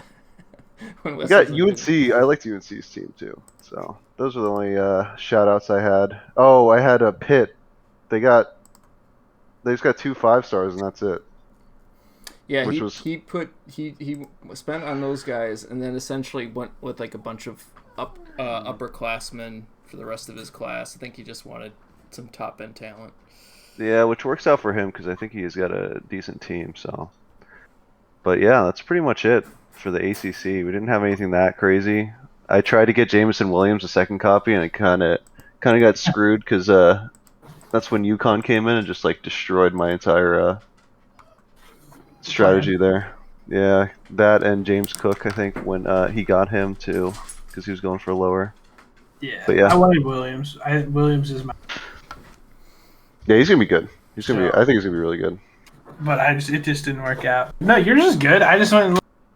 Come on, I still like Malik Willis, even though you said you don't. I still think that obviously you redshirt him, Oh yeah. buy him this year, but like, what do you have? You've got 2 more years of Jalen Hurts, so maybe by then Malik Willis is playing. Because I mean, obviously, the Titans Yeah. don't really like. I guess I can go into now my strategy player, a little bit. so I think I like Yeah, to. please do. this is nice. I like to get a quarterback every year. Just like not a top guy, but like a little like like a mid round guy. And that's what I did with Jalen Hurts, obviously, like last year, year before. And then I always go running backs when I think I'm gonna win, and then wide receivers, just dart throw. You don't really need a top guy, right? Just get a No, ton of little Garrett guys. Wilson's a top guy. I mean, I Yeah, I think got Garrett Wilson's Wilson. good. The only problem is he's on the Jets. Like, I mean, if he was You know, on any Hey, other Zach team, Wilson. even if the Jets were good, like I just go, it's the Jets, and it's the same thing. I do the same thing. Yeah. It's the Browns. Like if he went to another team, if he switched places with some of these guys, like if he was in Detroit or if he was in New Orleans or You think wherever, Detroit's a better spot? okay, Detroit's not a better spot. First of all, Yes, it is. Yes, it I is. Guess don't with know. Bryce You Young can next go year. on Jared Goff. Yes, it Who's is. he throwing to? Yes, it is. I won't even Yes, get to it it. is. I will say, Yes, it is. the Jets this year, especially, and a little bit last year with Zach Wilson. Like people, they're either going to be good, or we're going to have a lot of disappointed dynasty players Right. because you've got Wilson, you've got Brees Hall, Wilson, right? Wilson and Wilson. Oh yeah, Zach Wilson? and Elijah Moore Garrett Wilson? Elijah Moore. Yeah, and Elijah Moore. Like there was a lot of top guys that went and there. Jeremy Ruckert. Come on. I But- got him. I picked him up. Let's Yeah. go. Yeah, that's interesting, Jake. Getting a QB every year. Just grabbing like a cheap one. Like I got Malik Willis because I had him on rebate, All right, and for Like- $20 isn't bad. and Jalen Hurts I think was like he was a little expensive in CFFB, but like NCFF he was like $2 when I got him Right. because nobody thought he was gonna do anything. Just redshirt him. Right. I mean, that's a great strategy, right? I mean, that's the thing where like some of these guys that are just like, oh yeah, I'm gonna throw money at two guys. That's what I want, and then walk away. Like, and I've said this, almost on repeat at this point. Like, your teams don't get good by spending money on guys that it typically very rarely works out where it goes, hey, Brees Hall, best guy out here, I'm going to spend money on him, and maybe Jameis Winston and Kenny Pickett, and whoever you said earlier had spend $180. Like, Oh, your yeah, team Pitt. very rarely gets good from doing that. Your team gets good, and this happens in NCFF too. Obviously, when you do that, that helps, but like, usually what puts you over the top is when you go Alvin Kamara $3 because nobody knew who he was, and I threw $3 at him, and he obviously panned out.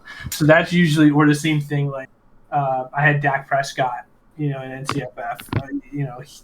Guys that aren't top end money that you get for massive discounts. That's usually where. You kind of take the next step, like, which is why it's kind of like, and it's funny that a lot of teams seem to like stab at a lot of the same guys. Like, I obviously love Calvin Austin because Pittsburgh. I wanted him, but I'm not paying $53 for him, which Yeah, I got him doesn't too. matter, right? Like, I was like, hey, if I could take him for $5, absolutely. Same thing with like Kennedy Brooks. I grabbed him. I'm trying to think of who else. It seems like a lot of. I think Andy had Pierre. It's Pierre Strong. I think I wanted him too. Love Pierre Strong. I love like him. kind of like the PPR stuff that potentially down the road. So I mean, I thought that was an easy target there, and then it seems to be some of those like Thorntons and who's the Wandale guy? Robinson. Albert. No, fuck Robinson. Robinson's too high up tier. Too high up. I got him He's for a four-star. $25. Dude, first of all, and I just clicked on him because I don't know nothing. I've been hyping him for how long? I clicked on his thing. The dude's 5'11", like 150 pounds. I could throw Hey, he's him like off it's the Kadarius Stoney.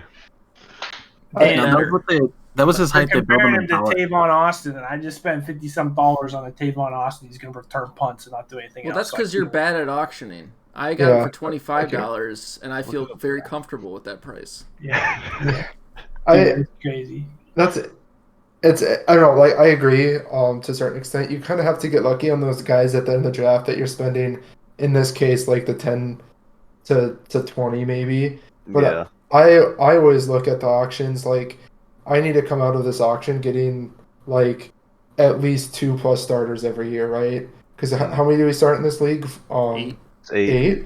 So over the course of 4 years, I have a starting lineup, right? And then I fill in the depth a little bit, right? Like so, this year for me, I don't even know who my class is, honestly. I got Wilson, and then I got Dotson, And then I filled in with like Rashad White and Wandale Robinson and Pierre Strong, who those are all guys that like could end up being starters for me in the future. And I that's how I always look at these auctions is like how many starters can I get realistically for a low price, and then move on from there because I'm not a huge believer in like playing the lottery on those $10 guys because I get it. Like when you hit it, that's great. Like I got Mitchell last year for relatively cheap, and I'm glad I did because he turned out really good. But I'm not banking my future on getting that. I'd much rather get the top guys, and then hopefully they turn out. They turn out every year. I get a couple starters, right? Yeah, yeah, I see what you're saying. Yeah, I like to get one stud and then a quarterback, obviously, and then just like dart throws because wide receivers are easy to do dart throw on. So I feel like if I really need a running back, you just go Bryce or Brees Hall or Kenneth Walker, I guess here, or Rashad White. Some people like him. I don't really know him, so James I don't really know anything about James Cook, I think, is also a good. James. I Yeah, I know Big Ten is insane. By the way, I didn't Yeah, mention this that's insane. overall, Yep. but like what were it was like 70 and then 80. I think he's in the 80 plus for the second one.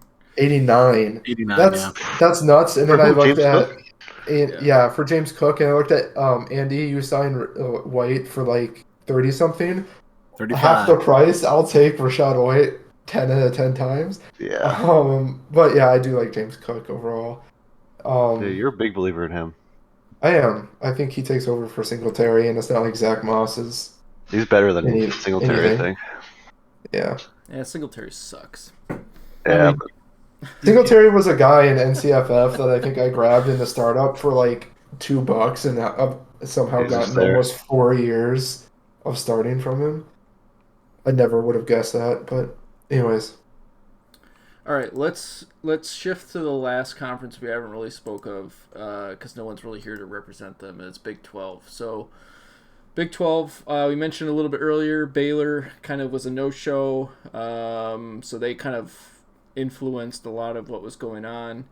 But they kind of had the same sentiment with a lot of the auctions where Brees Hall was the cream of the crop, where both copies went over, and then nothing really permeated or broke through that $90 barrier. So they kind of fell in line a little bit with what Pac-12 ended up being. And I think maybe some of that was because they were missing a person, so kind of a depreciated price piece. But they kind of had I think, a pretty good auction. Like they had a bunch of pricing that seemed nothing too as extravagant. I mean, they had one of the higher copy Kenny Pickett's at 77, which was, I think, a price I was expecting Pickett to go to for a lot of this. I thought he would be up there with the quarterback, with the top end wide receivers personally, and that didn't happen in the Big Ten, but in the Big 12, both copies went 70 plus, which I think was probably rare. I don't even think that even happened in minor. He only went for 60 in minor. So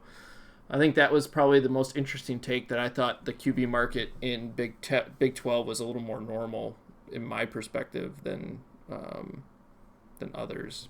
I don't know if anyone else kind of like looked at Big 12. I just kind of clicked through because I was trying there's to. some interesting classes here. Like Army only signed like 3 people, right? But I don't think they did too bad. I looked at their roster quick, and so they got Brees Hall for 141 and then Dotson for 52. That's essentially their class. But Brees Hall, like he adds that to a group of Clyde and then Penny and Singletary. He definitely needed a starter basically at running back. He got that. But I mean I think he can compete this year. He's got like Higgins and Van Jefferson and Mooney and like Elijah Moore. Yeah, who's his quarterback too? He's got Daniel Jones and Tua, Oh, so he's got a solid course. Like that's good, even though like our metric hates that class. Last like 237, last in the conference. Yeah, so I can speak a little bit to the scoring. The scoring definitely puts a lot of value on quantity because it's basing everything off of your top 8 players that you grab. So some of these Brees Hall copies that only spend like 75% of their budget on one guy and then pick up scraps the rest of the way, they don't necessarily are weighed the same. And like if a lot of the 5-star priced recruits are like taking up a vast amount of your budget, it's not going to value it, especially if you only walk away with like four players. So like, we could definitely look at Army as a whole and think, yeah, for that team that makes a lot of sense. But like, you compare them to some of these other ones, and they just got more players. It's kind of like hard to say, okay, yeah, Army was increasingly better. It's all subjective anyway, so it's all based on what your team is. Texas Tech did a pretty decent job. I don't know if you guys saw that. They just got a bunch of guys that are going to help them. They have a pretty good team already, I think. Yeah, he ended up West Virginia ended up transferring Justin Fields this year, a redshirted Justin Fields, which I thought was an incredibly interesting move. Very interesting move for sure. And how much did he go for? Only went for $45 to Texas Tech. Yeah, that was a great deal. So he essentially added Texas or Fields to this class, Walker, and then Mechie and Robinson. He already has Justin Herbert. That's pretty good.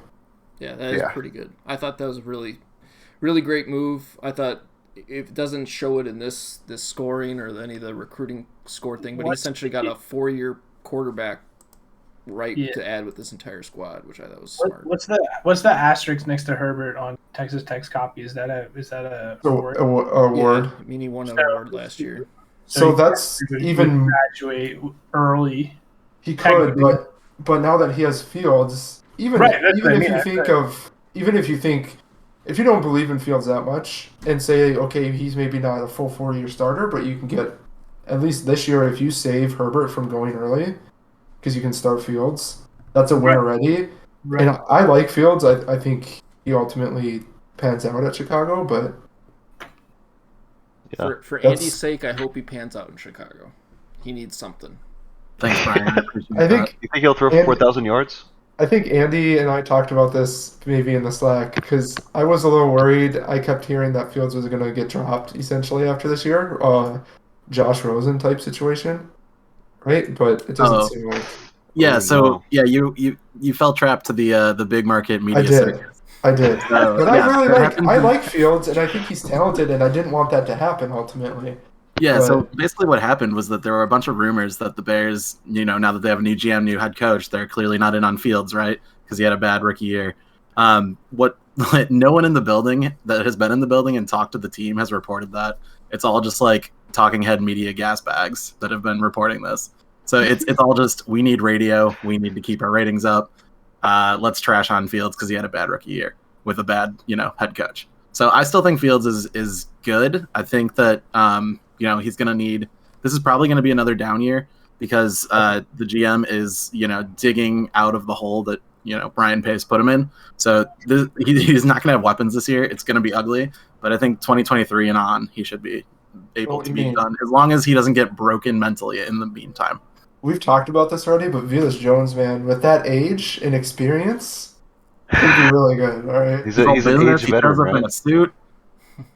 No, I mean you got Mooney, and that's about it, right? I guess Montgomery. Yeah, it's like Mooney, and then it's like Komet, Equanimeous St. Brown, Byron Pringle, like a who's who of people nobody cares about, dudes that are they're fine.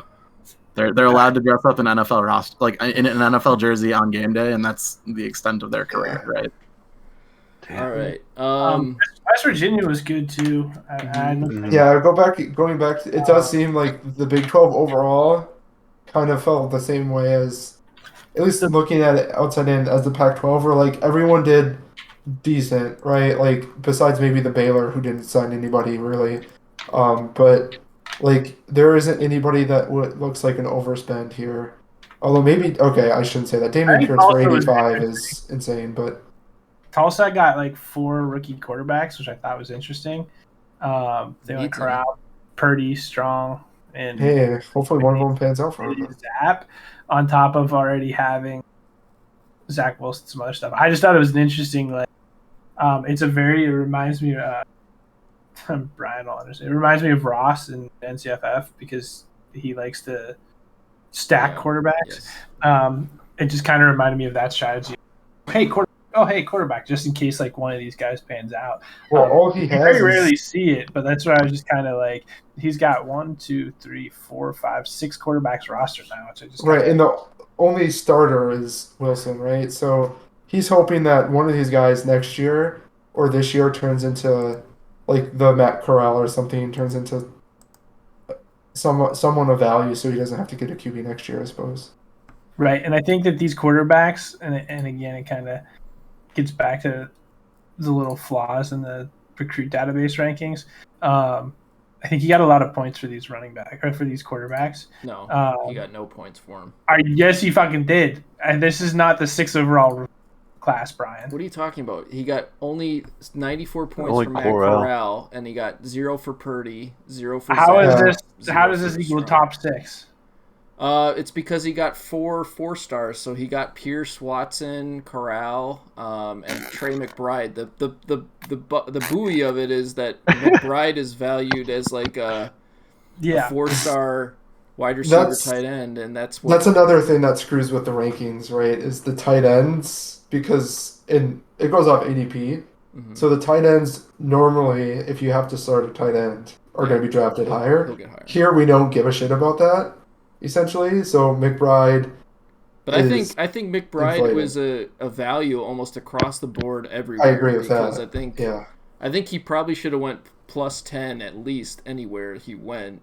Even if Like, he is a tight end, yeah. you don't have to start him. I think there's just enough value in the depth of that position that I think Yeah. tight ends are great end of roster stashes. In I this agree with format. that. No. Oh yeah. I mean, So I guess Mississippi, there was 3 copies that went for 25 or more they across must the have board. been- Okay. So it looks like is that Mexico State in the Mountain West, and then Boise State and Pac-12, and of course Mississippi State and SEC is the highest. But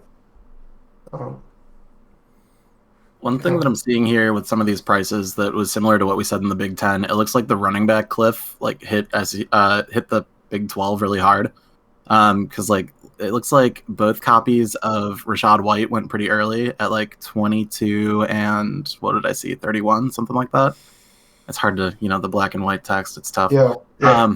But yeah, then if I'm scrolling up to like more recent winnings, we saw Damian Pierce at 85. We also see James Cook's second copy at 80, and like not too long before that, there was like I didn't Kenneth notice Walker. the Right? $85 Damian Pierce. That's crazy. Yeah, I 85 mentioned Damian it Pierce is earlier. nutty. Yeah, it's But- nuts. Yeah, but those were more than like the second copy of Kenneth Walker went for, which was not too much before it. So like I think there was definitely some urgency. Oh, it was actually a ways before it. So Kenneth Walker went early. Forget that I said it was nearby. But yeah, I think the running back like impending cliff like really made them panic purchase James Cook and Damian Pierce. That is crazy. Damian Pierce is crazy. I'm looking at his 85. roster right now. He's got AJ Dillon, Josh Jacobs, Alexander Madison, Elijah Mitchell, and James Robinson. And then he Why goes do you out and need it? decides he wants to add Damian Price for 80. Not sure I understand that, but Please let us know in the Slack. Yeah, please, Oklahoma State, please comment on this. I mean, I guess if you got Mitchell, I mean, he's got a starter from San Francisco, I guess, lockdown, right? He's got Mitchell, so he maybe decided that Price was worth it. But For 85. Or no, that's not 85. it's also hard because he could have it been the is. last player of any value off the board for all we know. Yeah, He yeah. could've I been don't really know the last one, had a context. bunch of money. At least got Velus Jones. Oh, I see you guys. Velus Jones. The man, the myth, legend. Yeah. He got All it. right. So, not to let this linger on, is there any closing points on the auction? Otherwise, we're going to shift to scheduling and talking about that. Oof. No, No. I think no the auction closing was kind of comments? what we thought. I think it was kind of what we thought. I mean, Brian and I talked about, I don't know, just kind of the consistency with it. I think we'll get better as you kind of start to feel each other. The problems obviously is like where we have players, guys that step out or in the middle of the auction or having turnover to kind of get that. But for the most part, like some of these conferences are going to get their own kind of identity. Some are starting, Yeah. some have. Minor definitely has its own. Because I think we only really lost. Did Minor only lose 2 teams?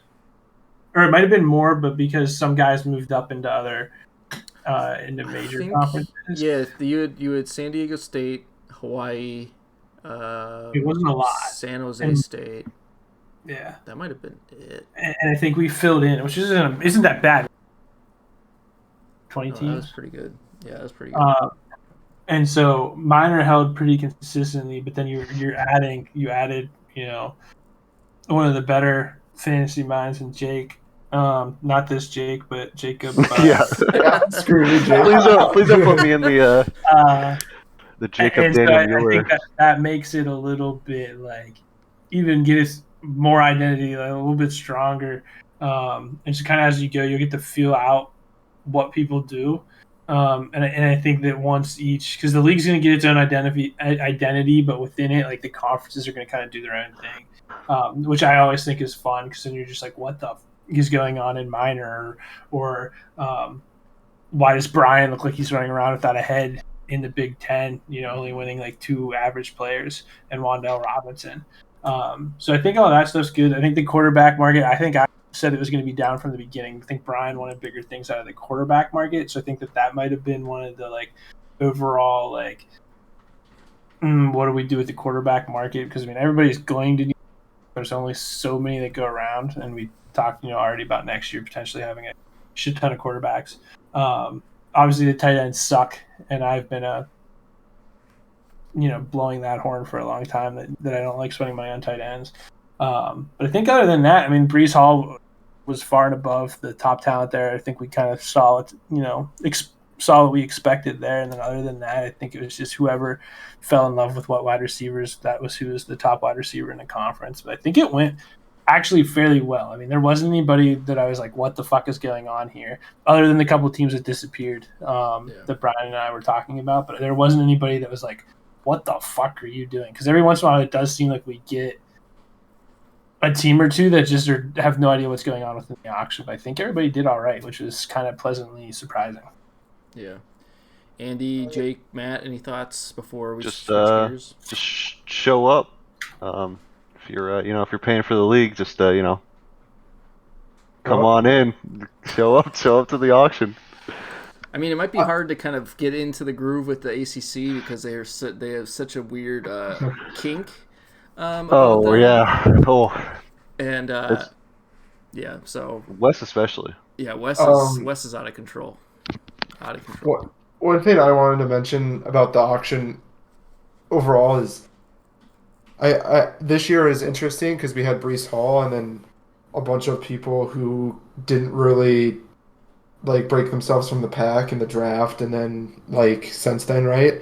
So I'm interested in next year if we're going to see a lot of the same thing with like Bijan Robinson, or if we get more of like a lot of top guys that people are fighting over and what that does overall. Like this year it was basically Breece Hall at the top in terms of prices. Like what happens in a year when we have Breece Hall plus somebody else that's also commanding the top price, and what happens to like the identity like Lou was talking about then, because just because this year happened to only have one guy doesn't mean that that's what it's always going to be. And Yep. I'm interested to see what happens when it's a different class to kind of start making those assumptions about the identity and everything. Yeah, I think on that point, I think I talked about this with Brian and probably my boy Rob from SMU during the auction. It seems like it's not really about how talented the prospect is. It's more about if there's only one guy, the price artificially inflates. So like Breece Hall, it's not like he's like a Saquon Barkley level talent or like prospect, right? He looks like he's going to be great, but like he doesn't look like he's a potential like Hall of Famer necessarily. He could be, but maybe not. But it's like the rest of the class was so weak by comparison. That's what shoots his price up to being worth 75% of a budget. And yeah, so it's the dollar amounts don't really make sense to compare year over year, because really all that represents is how good are you against your peers as opposed to how good are you as a prospect, or perception rather. But yeah, so I think if I'm going to have some conjecture on this with a deeper top end of quarterbacks and running backs coming next year, allegedly, I don't think we're going to see as many people pushing over $100. Jake, anything final You said besides show up. I got nothing. All right. I agree with a lot of all those sentiments. I think year over year it'll look very different. It's going to be hard to convey. I think what I hope people can do is maybe use these like this dashboard tool as a means of just understanding what it could cost. Maybe not the exact dollar amount because every year is different, every class is different, but they can see general swings on like, oh, if I want a good player, I have to be prepared to spend a lot of money. There's very little chance I'm going to end up with a cheap, really cheap player. I think what also is going to be interesting to see is if people really start catching on, or if the need for a quarterback next year is going to do some really crazy things. We're losing Kyler Murray. We're going to probably lose some Justin Herberts, or people are going to have to pay $20 to retain Justin Herbert, which means money out of the auction. There could be some Jalen Hurts copies that are going to declare early. Maybe Jones. Daniel Jones in terms of a depth piece is gone. There could be some Burrow copies that are all of a sudden looking like they could declare early. Anything could happen on that front, and it could cause the QB demand to be kind of just outright crazy in some of these conferences, depending on what happens or what breaks a certain way. I thought it was going to happen this year. It definitely did not happen. So it makes it even, I think there's like a bubble for demand that is going to get popped, and people are just going to be desperate for a quarterback. And it's going to do some really crazy things where I think some teams that don't need quarterbacks, that it like took the startup really serious, like Andy, myself, I know we grabbed like young freshman quarterbacks last year and made it a point to do so. We might be the ones to reap the benefits of that in a couple of years. The other thing I think will be interesting is just seeing how much the Devy component continues to play out. I think a lot of teams kind of like understood it, midway through and those sort of things. So overall, I had a lot of fun. It's probably the most fun auction I've had in quite a long time. I hope everyone else had fun. It seemed like a lot of people enjoyed it. A lot of people saw a lot of challenge with the format, 2 copies, so many teams. I think it just makes it a very competitive environment that I think is fun. I hope other people find it fun as well. So with that said, we're going to shift gears to scheduling. Just as a reminder, in CFFB, you can kind of do your own scheduling, which I think is a kind of a cool component to the league. If you're in NCFF, there's the same kind of premise. If you haven't been familiar with it, this kind of allows you to dictate almost half your schedule if you're in a certain conference, and kind of pick who you want to play. So if you have the ability to kind of stack up your teams, either to make it easier for you and the like. But the common piece is that on CFFB website, pull it up quick. There's going to be a link here. I'm also going to have a link in the Slack channel that you can get to, and it'll take you to this dashboard. Within this dashboard, it shows your current division schedule. So that's already been announced, so you already know what half your schedule is, so you can kind of project what you want to do with the rest of it.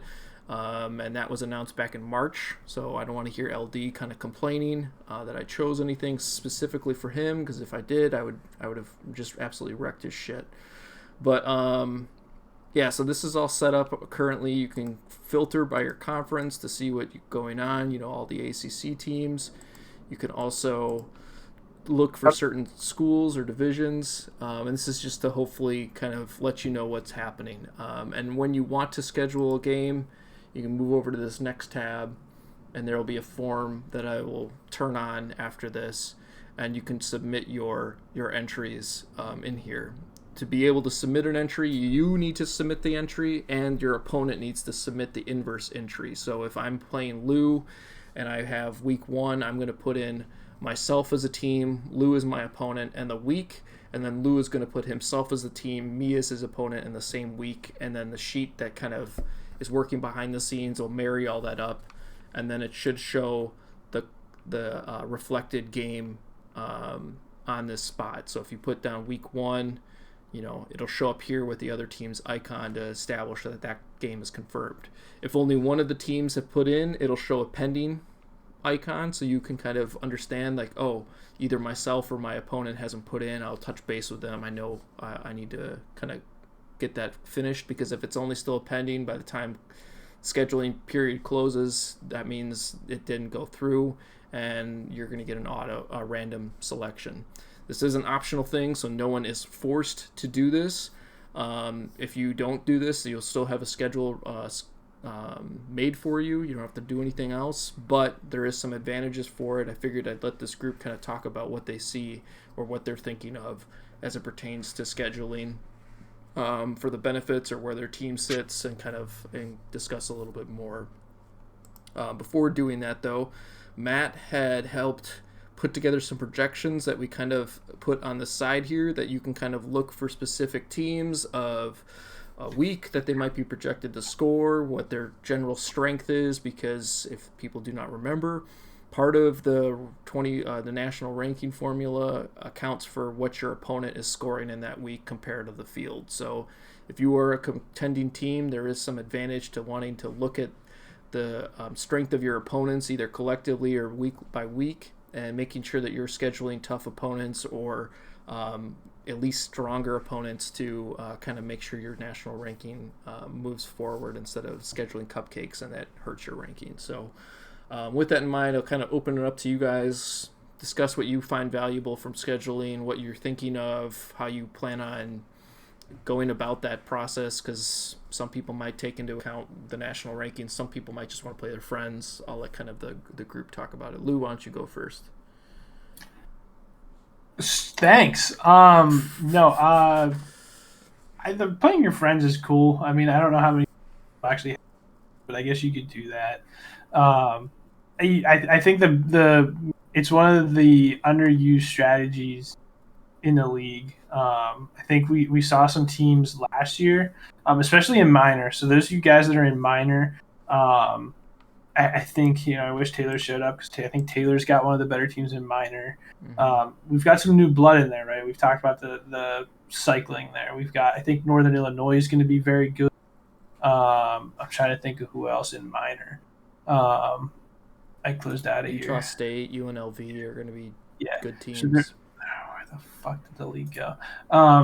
There are a couple of newer teams that are cycling through, kind of like, hey, am I going to be good, or am I going to be a contender?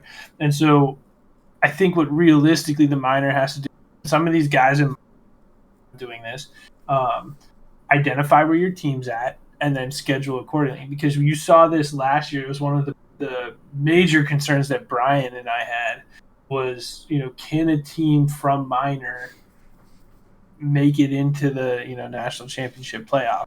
That picture. Buffalo did it, and I think we had a couple of teams that were pretty close. Fresno State was right there. Yeah.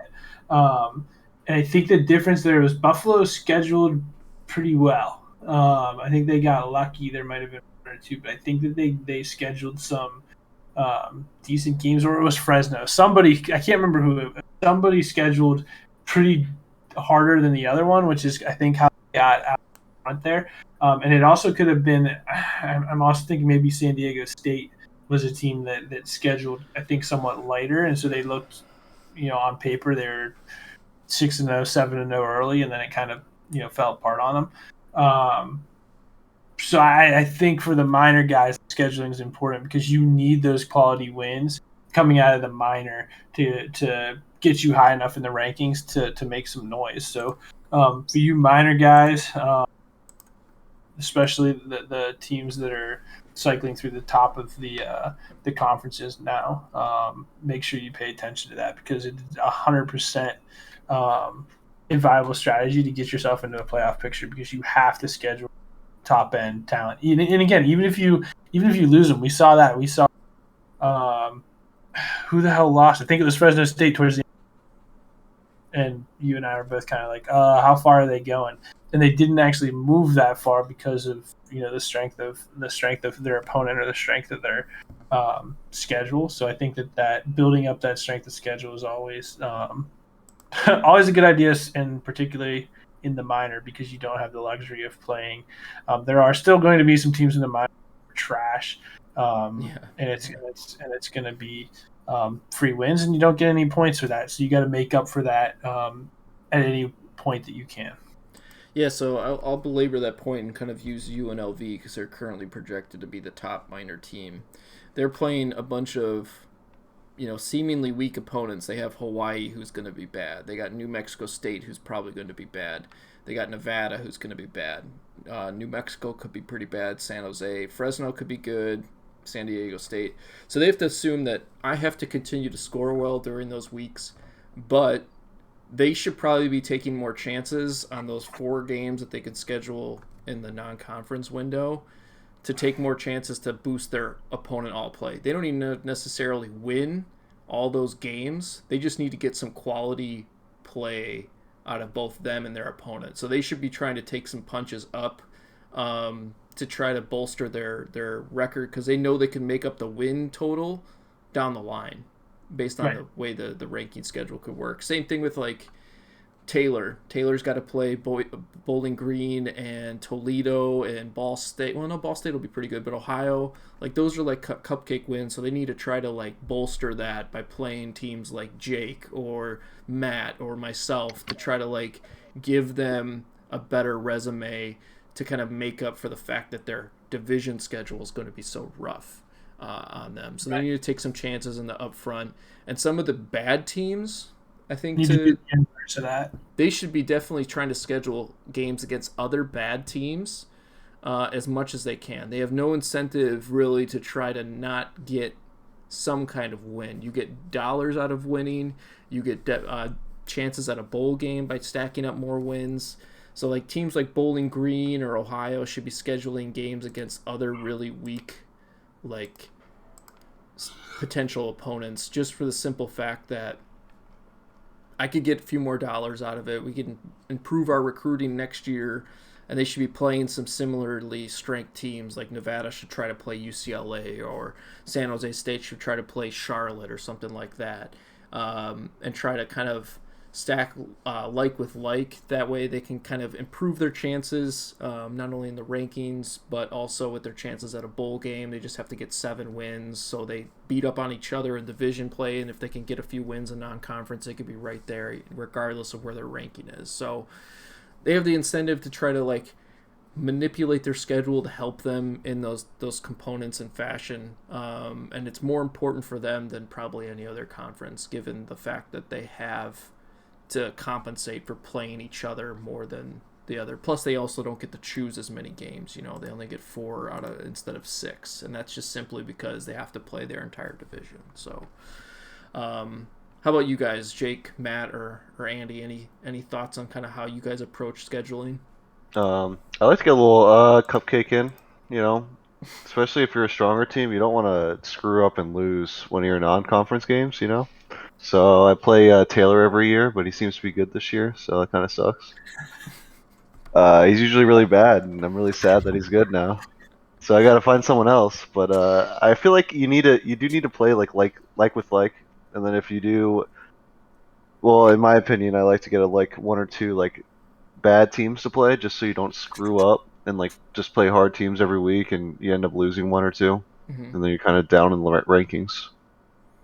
Yeah, there is something to say about winning games. Like if you're playing, you have to play Daniel at some point. Yeah, like I'm screwed. And a lot of these other teams aren't necessarily like cakewalks when you have bye weeks, but like you don't want to mess that up with your chances of getting to the playoffs by playing too weak of opponents, but also playing too hard, because if you don't win those games, those not having that win is just as important for you. How do you kind of approach the cross-divisional piece, those weeks 5 and 6? Do you kind of consider anything specific? Yeah. So I'll usually look at I'll look at the rosters obviously, and then I'll see which one's kind of similar to my build. I tried to whistle, it didn't work. She was out. Oh, is she in there? Did she come in? Yeah. And then I'll like look at their roster, and then I'll just kind of choose the ones that are a little harder. So they're kind of like a harder team to play, because we probably end up playing them in the conference championship. Yeah. How about Matt or Andy? Anything that you guys think of? One thing I'd like to kind of piggyback off of what was said earlier was, um, definitely getting wins is not a bad idea. I understand getting strength of schedule up, especially if you think you're a person pushing for, playoffs or a national championship. Mhm. But like last year, I thought I could have been that, and then I scheduled really hard, and I ended up not making a bowl game because I did okay like through that, and then I kind of bungled the conference schedule. Like I don't even remember how many conference wins I had last year, not very many. Um, and so like my team was decent. Like I think I had several like top 10 scoring weeks, but I didn't make a bowl game, right? So um I think going into this year, my strategy is going to change a little bit. Like Jake said, I think getting a couple potential easy wins, and then moreover with the conference schedule, as I'm thinking about it now, I think I'd like to maybe do like one easy win and then potentially try to schedule one harder team, one team I could see myself facing in the conference championship, and maybe giving them a loss and knocking them down so that if I do make the conference championship, it's an easier opponent because they have an extra loss maybe in the year, and they don't make it. The top team doesn't, right? Because I've given them a loss. Obviously that's kind of a lot. I'd have to look at my schedule a little bit closer to see, but it's a lot easier in the Power Fives because your schedule should be pretty pretty middle of the road. You're gonna face good teams, you're gonna face bad teams. Whereas minor, you could get really lucky or really unlucky potentially. Um, Yeah, I think I play like, I don't know, the 3 or 4 like bottom like of the barrel teams in minor, and then I think the 3 really good ones. I think I just got lucky. So I think my schedules I can do a little different than some of the guys, but the I one think team that last year Brian, though you played really tough, Lou, I had a and really tough, it yeah, buoyed your score because you got beat up those 4 weeks, but oh, it ended up helping you down the road where your score right, got better. right, because minor wasn't like. Now there's a couple of teams in minor that I did beat were the better ones, or where I played them fairly well. But yeah, I definitely scheduled hard, knowing that I think after my first couple of weeks, I think all of 3 or 4 teams I lost to were in the top 25, um, which was beneficial. That helped me. But again, the minor needs that bigger picture like look, whereas kind of like what Matt said, um, where the other conferences don't need that, especially because you guys get it. So just for winning the conference championship. So if you can get to the conference championship, it doesn't matter how you get there. Strength of schedule is not going to get you there. It's the standings, That's right? true. Yeah. So The that conference so standings, right? conference win loss is Or what was I ultimately. backwards? Yeah, No, no, I had it. Okay. yeah, conference win loss ultimately gets you to the championship. If you Right. win, you're an auto bid in, which it's a 50-50 shot at that point. Um, and then if you don't win, you got to rely on your schedule. Whereas minor, it's all about the schedule. Your conference champion doesn't necessarily get in. Last year it helped because both Fresno State and Buffalo were like on the cusp, and the winner was ultimately going to get into the playoff regardless because they got that extra win to bolster their resume. But that is interesting, Andy. I think you and I are very similar team this year. Are you considering anything specific when you're looking at more specifically your non-conference and what you wanted to do with that point? Yeah, I haven't decided yet, and I feel like scheduling is the thing that I have not really spent enough time thinking about strategy-wise in this league. So yeah, last year I think I literally just said yes to the first 4 people who asked me. So this year I might be a little more strategic with it. Looking at the power rankings, I think I'm dead middle of the pack right now, like 50th out of 100. So I might just go for cupcake matches to stack wins and get recruiting bucks for next year. But I don't have a ton of insight here.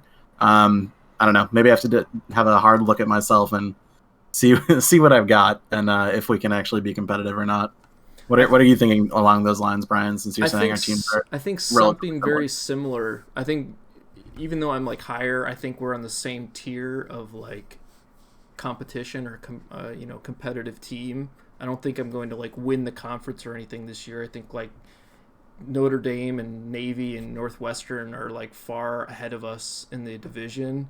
So I'm trying to like look at just to getting a bowl game by any means possible. So I'm looking to schedule light in the non-conference to try to stack as many wins as possible, and then just roll the dice. Whatever happens in division happens in division. I mean, some of the cross-conference Eastern teams look a little weaker, like Penn State, Michigan State, Maryland, Ohio State. Like all of them, I might try to look at trying to schedule weeks 5 and 6 just to kind of improve my chances. So we'll see what happens and if they're willing to do that. But that's kind of my thinking. I'm like, I don't think last year, was all about just I was the worst team, second worst team, and that was by design. And this year it's about like just improving upon that. I got a really well-rounded, I think, start to my team, and I'm thinking it's just going to take like now's the point of just trying to massage that schedule to be fun to the point that I think I could just get into a bowl game. I don't expect to win a bowl game. I don't expect to win the conference, get into the playoff or anything. But if I can try to, work the schedule to get a bowl game, hell, maybe if I do really, really well, maybe I sneak into the top 25 at the end of the season just out of sheer luck. That would be a win for my season, I think. And that's kind of what I'm looking at it from that lens, is that if I'm kind of in that 30 to 60 projected range on this like Martin metric, I think I'm going to kind of operate in that space, that it's kind of a wash in here. I'm going to try to do my best to maybe schedule some of those minor teams in non-conference. Let's go, baby. Maybe I'll play Dalton or something. Oh, fuck that. Play me. I'm 69. You're 68. Obligatory. So maybe No, I'll you're play. not Maybe I'll play Lewis for one game and play Dalton for another, just to balance it out. But yeah, that's what I'm thinking, and I'm really appreciative of Matt putting together this projection. I think it's gonna maybe help illuminate to teams maybe what they should do. They got a year under their belt with like thinking about this, and now they have the opportunity to like execute on it in maybe a much more precise manner than what they had last year. They got a general understanding. Some of these teams that are, in the top 25 already in projected score or all play are like looking at their team much differently now when they see the field. Like, oh, I didn't think my team was that good, but I'm right there. I might as well try to like work a tougher schedule to accommodate for that. So like Jake Beaton, I don't think Jake would have assumed he's the third potentially best team looking at his roster, but when you compare it to the rest of the field, it's like, oh shit, maybe it's time to contend. Yeah, we'll see. Hopefully I do. I was supposed to contend last year too. Remember what happened? Everybody died on me, Yeah, that's true. Injuries did take and I lost to Wes.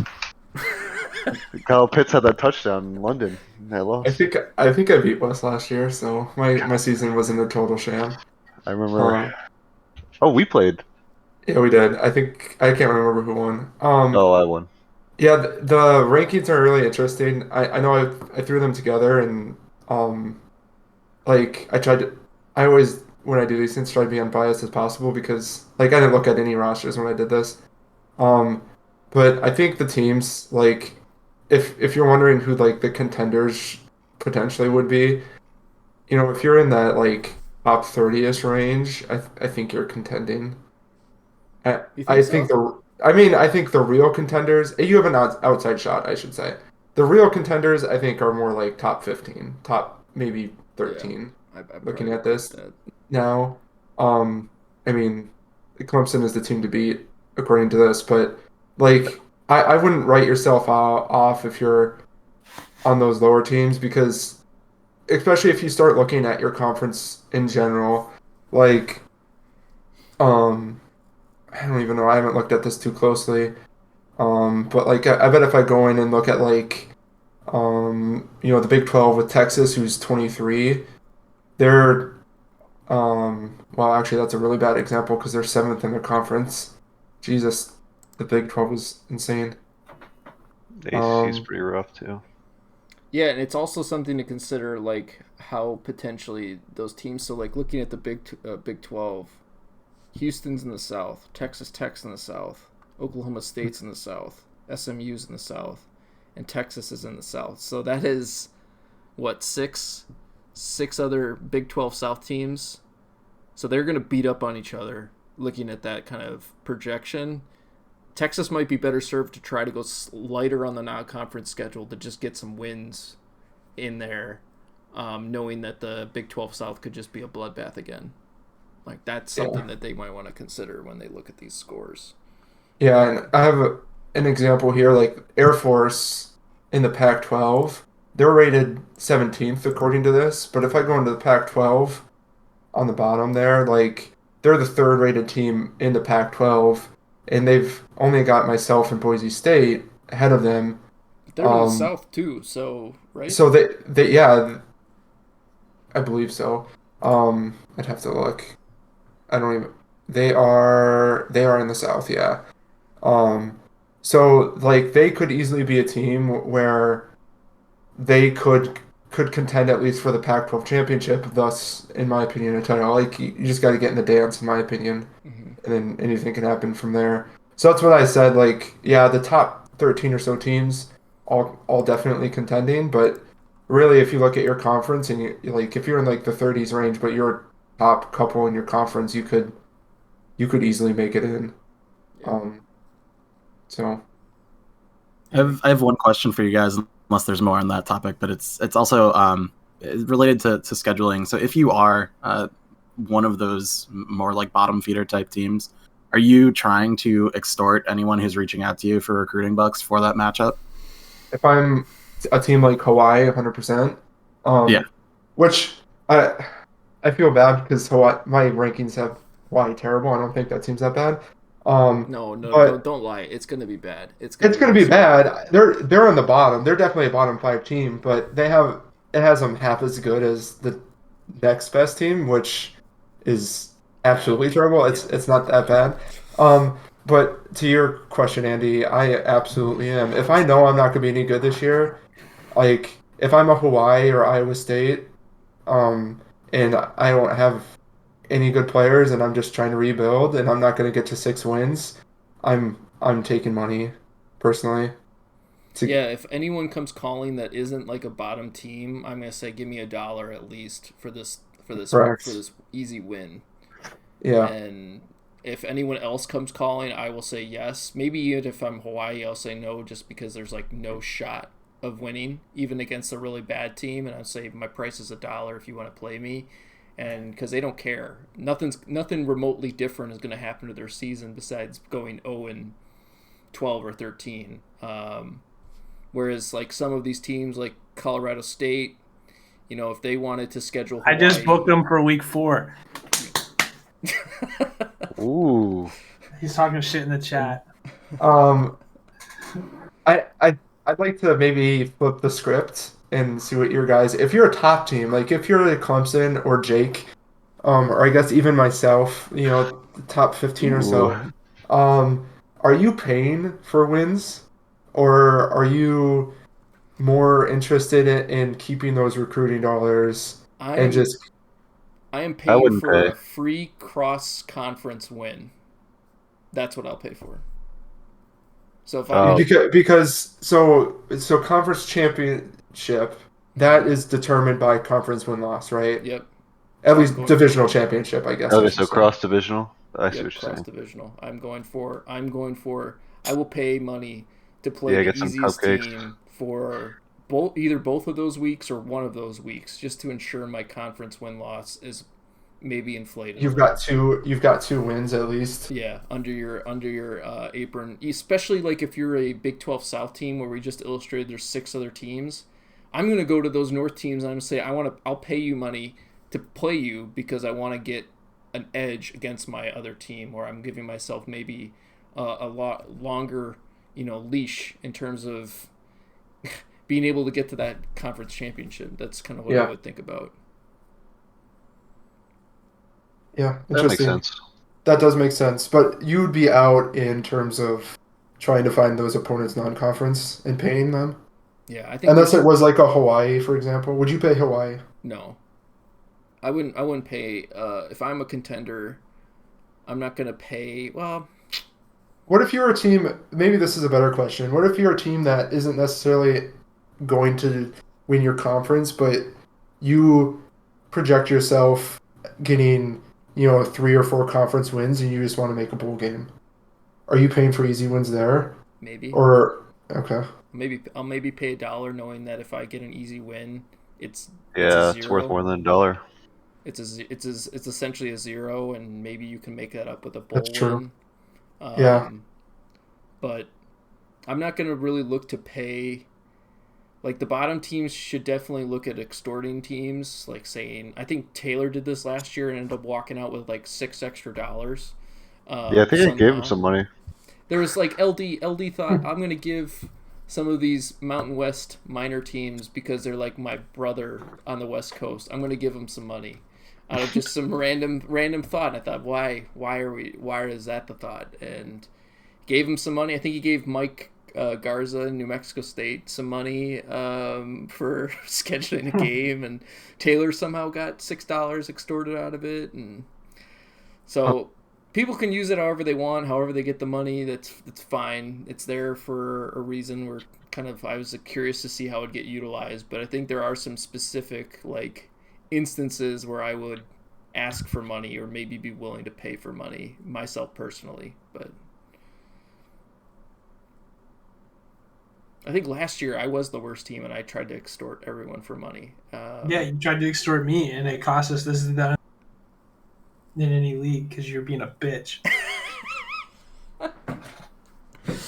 Hey, I ended up getting a few dollars. I think I got like $3 out of it. So Yeah, definitely. well, I'm never playing you again, so don't even.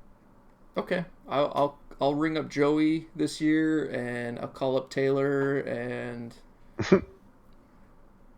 Oh Yeah, man. Dalton. How's Joey's I'll team go to gonna do? Dalton. I think Joey's team is an underrated dark horse in the SEC East this Because I year. liked his auction. I didn't really see his team though. I don't give a fuck about Joey's team. Are we done? We can be done. We can be Yeah, done. I think it's so, over. After this, once this is up, I will open up the chat and the forum. There is a channel on Slack called Scheduling that you guys can join and kind of initiate talks in there and get schedules down. That's already open and available. There's pinned instructions in there with the links, so everyone should have access to it. This will remain open for, I think, through most of August for scheduling, so there's no rush to do it. Besides, other people might schedule players or teams in there. The auction will remain open through August, with the close being set for September 3rd. So NFL cut dates is the 31st or 30th, when they got to cut down to 53. And if we remember last year, it was kind of a chaos last year with the cuts and trying to fit it. This year, we'll make sure the 24-hour lock that has now been put on for drop players will get lifted on the 31st or 30th, whatever day it is. I don't forget. And then the close of auction will be the 3rd, and then the 4th will open up taxi. So that's kind of the next deadline. We're kind of going to hit the lull of summer, and so people can do auctioning still for walk-ons or whatever happens, and they can do scheduling now. So that's that. But I appreciate you guys jumping on and talking about this. I think it's always fun to discuss these things. There's so much nuance and differences that happen, and I look forward to the season. Yeah, thanks for having us, man. Yeah. Thanks, Brian. Yeah, thanks. All right, you can catch Lewis at twitch.tv. Plug your Twitch, Lou.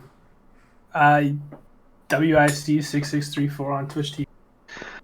That should be a mod in there. He streams every Thursday with Fortnite and I used to Animal stream Crossing on. every He Tuesday. does Apex? I used to stream every day but Monday. I've gotten away.